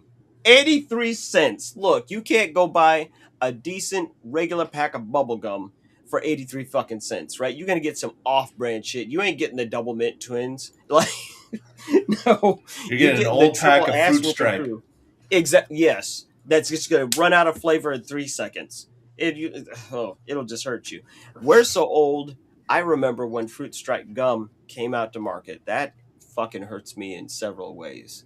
But no, Beholder is 83 damn cents. So I may not have hit everything under $10 this week, but if you were to look at things kind of in the aggregate, break things down on a per price basis, there's value to be found all over the board. Even though people just ended their spring sales, like, kind of all over the place.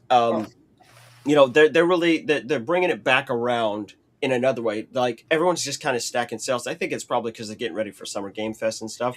But here's your Nintendo Switch games.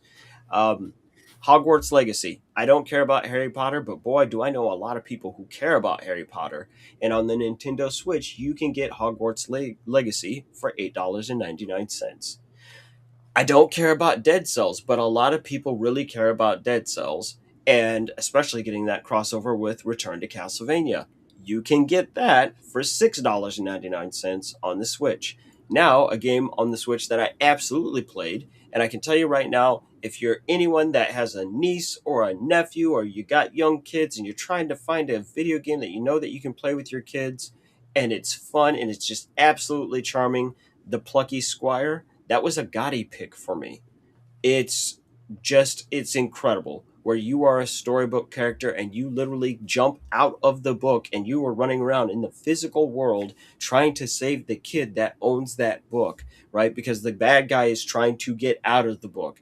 And so you will frequently move in and out of the book and learn new powers, almost in a Legend of Zelda style, right? Hmm. Where you go from 3D to being a 2D character on paper, and you have to follow the rules of that universe that you're in at that time. So how he performs outside of the book as a fully realized 3D character is completely different. It is just charmingly sweet. It's a very, very adorable game. And you can grab that on the Nintendo Switch for $9.99. I can't recommend that one enough. So if you haven't had an opportunity to play any of these games, this is the time. Get in there. There's a couple of bangers in there. And that's it. That's it for the Watchdog this week. That's a better bark. There we go. Like, did someone hear DMX? If you guys want to review anything Oliver has showed you tonight, the Academy class in our the Watchtower will be there for you to kind of just go back and take a look at what he was talking about. So it's there for you guys right now. I posted it on there. So check that out. Check it out. Check it out. All right. Let's close it down to the last segment of the show, the final boss, kind of piggybacking off the layoffs conversation.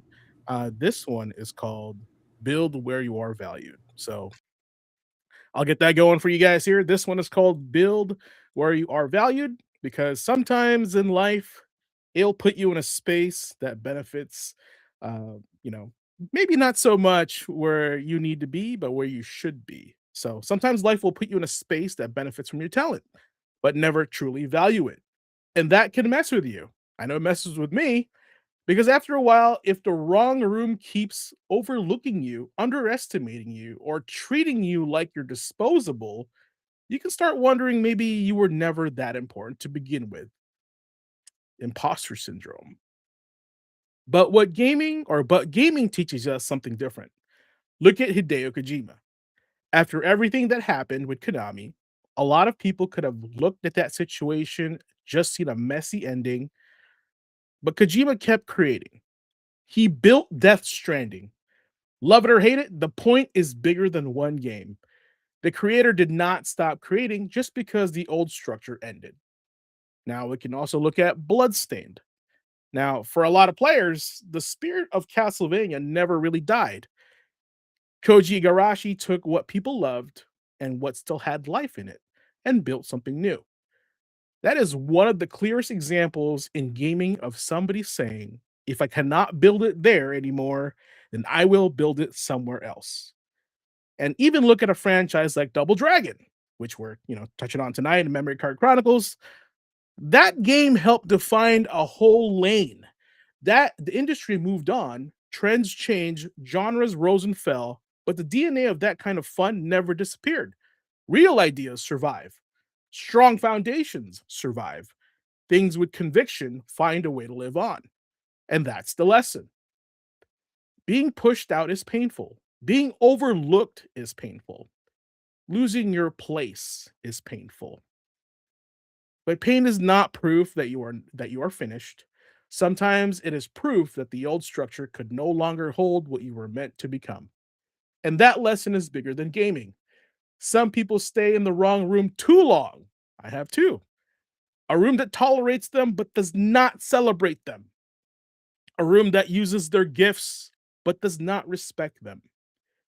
A room that benefits from their effort but never truly sees their value. And after a while, that kind of room will make you question yourself. But the truth is, your value does not disappear because somebody else failed to recognize it. That job may cut you. That company might lose vision. And that opportunity might fall apart. The chapter may also close. But creators create, just like here at the Gaming Academy. We're creating for you. We're building something for you because builders build. And passion finds a way. And as tonight's conversations, we are very passionate. So for the final boss tonight, it's not just surviving rejection.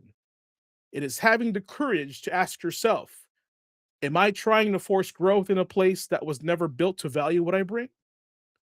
Because sometimes the next level in life is not proving yourself to the wrong room. Sometimes the next level is leaving it. Build somewhere where your work has meaning. Build somewhere where your voice has weight. Build somewhere where your talent can actually breathe. And if that place does not exist yet, well, then maybe you are supposed to help create it. Because the wrong room can make you doubt your worth. But the right mission around the right people with the right purpose, it will remind you that you were never without value and you were just trying to grow in bad soil. And that tonight is your final boss. So that will be it for me tonight. Want to hear what everybody else is chatting about, gentlemen? It's a great topic to end on. I mean, heck, let's consider this. The kind of growth that we're actually seeing here at the Academy, that's what Oliver and I were trying to do with our previous show. And as it just so happened, unfortunately, while we tried to build that environment where our talents and our strengths could grow, it wasn't quite there yet. The soil wasn't as conducive to us growing as we wanted it to be. But then, stepping in here, you reaching out to me to bring me on during the first season, and then, us reaching out to Oliver to, have him join us and, continue barking at everything and everyone that passes by, like, here, buy this, it's cheap. Look, what you've done for us by pulling us over to the Academy is you've literally given us both a chance to get back to, doing our jobs and doing something that we enjoy and giving us that latitude for our skills to evolve and improve. Good. Appreciate that. Let me go ahead and follow up on what Ace is saying, because everything that he said is 100% absolutely true, but there's more on top of it, right? And I'm gonna be candid for people. See, this is me not being a silly asshole for 4 seconds, so you better start counting them because you ain't getting it forever. No, I literally, one of the first things I said to Ace when you guys invited me to be on here permanently, I said thank you for getting me my job back, and I fucking cried.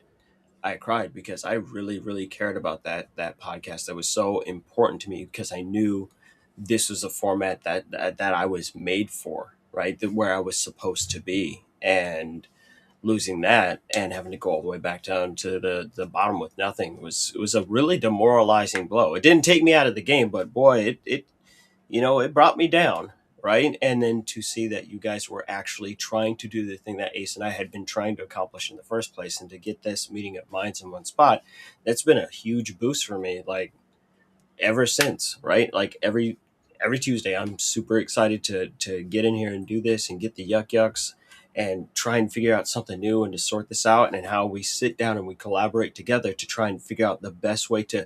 We are trying to take this and make it into a shape. It's not one person pulling, another one pushing, and people running off doing whatever. We're trying to complement each other, and it's something that I highly value in each and every one of you.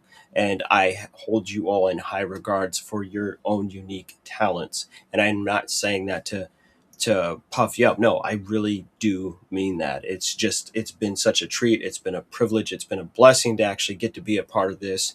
And for some reason, you guys actually tolerate the absolute fucking buffoonery that comes out of my mouth. But your overall lesson really is so true. Build where you're valued, right? When I get on Twitch, I have a lot of different people that come to my channel, and I've got old guys, I've got guys in their late 40s, in their 50s, right, who come because this is where they chill. I've got other parents that come, that's where they chill. They go, oh, my kid thinks, like, my kid's watching, and if I call out their kid, I'm like, hey, you be good, listen to your mom, right? They're going, kid is like over the moon because they feel like they got noticed by someone important. I'm going, oh, this is important. This is where my value is, right here, doing these things, helping these younger guys, making them feel like they're worth something in a world that is tearing them down left and right.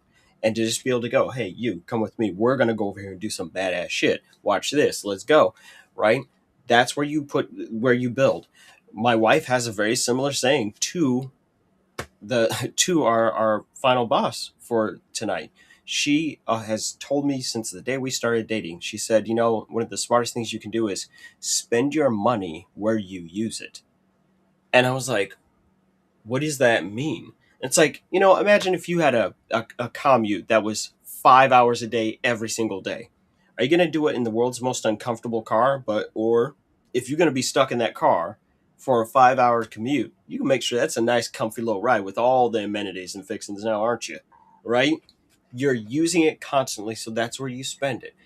Build where you're valued, right? Look for where people find value in you, and that's where you should be doing it. Don't burn all your energy up on people who hate you, right? That's not going to change. They're going to continue to hate you, right? Maybe you get lucky and you get someone to go from hating you to tolerating or accepting, or eventually going, wait a minute, I was really just out of line about you completely. Maybe.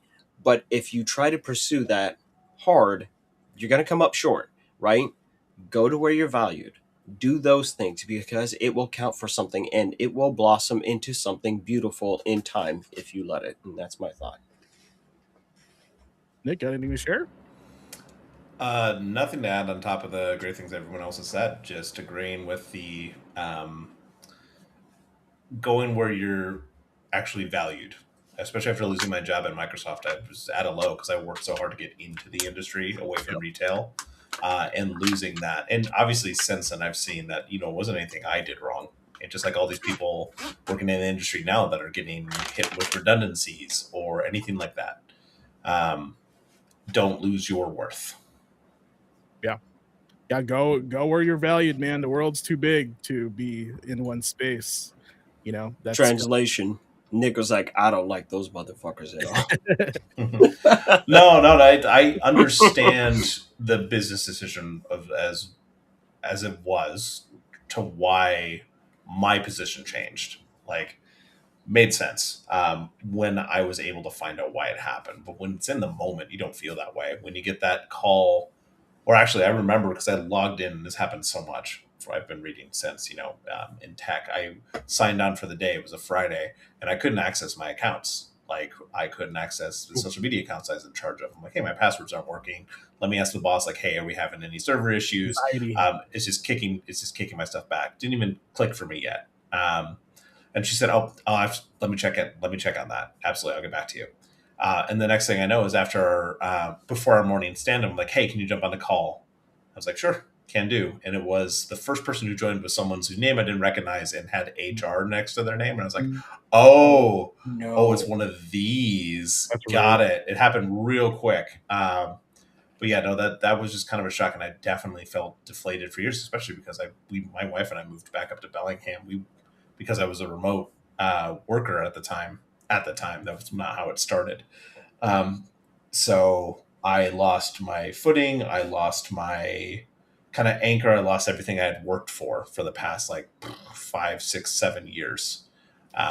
So that really sucked. I miss the people that I worked with and the fun experiences I have. I won't trade that. I hate that I can't always talk about everything that I was able to experience because it was a really cool, honestly cool thing I got to do. But I like to share what I can when I can. But yeah, for people who can't understand why Nick is like that, see, I'm not bound underneath any of the rules that he is, so I can explain to you what that is. A couple of things that tends to happen in large scale tech like this and many other industries, but he has things like non-disclosure agreements where he can get his ass sued for still talking about things that he's literally hasn't even been there for a while. He has things like non-compete clauses, right? Where if he were to just go, they're like, we're letting you go, and he goes and works somewhere else, he can get in trouble for that, right? There's a lot of legal binding that comes with this stuff, and it gets taken very, very seriously. So when you hear industry people talk, especially, with talking about the stuff that was going on with Jim Ryan. He's saying he asked me to do things that I said no to. They're not being fucking mysterious to be cool. No, there's a lot of legal shit that goes on with this that is very, very real, and the consequences can be devastating to the person who. People aren't trying to be breaks obtuse about this kind of stuff. It's literally just like, I just need to protect my ass. I already dealt with all this stuff. Right. And that's why he said what he said when he was like, I have no opinion about that. He really is trying to not burn bridges, and we're going to respect that, right? Yeah. I will be the dumb fuck for the rest of us because I don't care anymore. I don't care. I'm too old for this shit. I'm a father of a 5-year-old lunatic. I don't have the luxury of principles. Not anymore. Before closing the show, I generated a picture that I think is the future of Gaming Academy. Matter of fact, it's not done yet, but it is it's a vision in my brain that I would love to see happen down the road when and if it does happen. But this image has really struck a chord with me here. This was influenced by Kaneda from Akira. He's wearing our shirt, and he's at Gamer Quotient Academy, basically. So this is the future, guys, of this podcast. It's lots of games and candy bars. So I just generated this, and I was like, wow, that would be really cool one day if we had a flyer like this or image like this floating around the internet, and people are like, I want to go there. That sounds like a pretty cool place, right? Look, all those textbooks and all that shit, and he can't hire a fucking housemaid. It's right? part Clean of up. Go to school. it's Go to classes. And how much more student debt do you expect him to rack up for that? Mm-hmm. Well, they told him how to code, and he did. But yeah, I was just looking at that. And can anybody take a stab with the kanji? Gema. Except the guy that knows Japanese. Oh, sorry. Too late. Guilty. Yeah, but this goes hard. It just inspired me to be like, that logo of ours, Gamer Quotient, is going to be an LED somewhere, or, plasma gas and eat, sleep, game, repeat. Dude, it just motivates me to move forward and develop the show even more. So if you guys have any ideas and any things that you guys want to see, let us know. And when we're here for you guys, and we're only one day a week, but when the show takes off, we'll do more days if it permits. That's all it is. So, but yes, with that said, Ace, take us home, baby. Can do. And that right there is going to bring class number 73 of the Gaming Academy to a close. As always, thank you to everybody who showed up live, everybody in the chat, everybody catching the replay, and everybody who contributes to support what we're building here at the Academy. Week after week, your presence helps make this more than just a podcast. It makes this a real classroom, a real community, and a real place for gamers to connect. Tonight's class was about more than just industry talk. It was about value. It was about vision. It was about what happens when the people creating the magic are treated like they don't matter. And it was also about something bigger than gaming. That being overlooked doesn't erase your worth. We went from the desk to the history to the headlines to the deals. We'll eventually get back to the tech. And hopefully somewhere in all of that, you found something that stuck with you. Not just something to react to, like I tend to do, but something to carry with you. Because that's, end of the day, that's what we do here. We talk about games, yeah, but we also talk about what games can teach us about life, about purpose, endurance, about knowing when to keep fighting and knowing when it's time to build somewhere your gifts can actually breathe. I want to take the time to thank the faculty for another great class, and I want to thank all of you for continuing to show up here as part of the Academy. Remember, make sure you support the show, follow, subscribe, share the class out, and check out the merch if you want to rep the mindset. Until next time, remember this. The wrong room can make you question your value, but the right mission will remind you who you are. With that said, on behalf of our headmaster, on behalf of our historian, on behalf of our eye in the sky with the news, I am your professor of applied sciences here at the Gaming Academy. Y'all may call me Blazing Ace Nelson. This has been the Gaming Academy, and now, class dismissed. Thanks, y'all. We'll see you next time. Check out the video on Discord.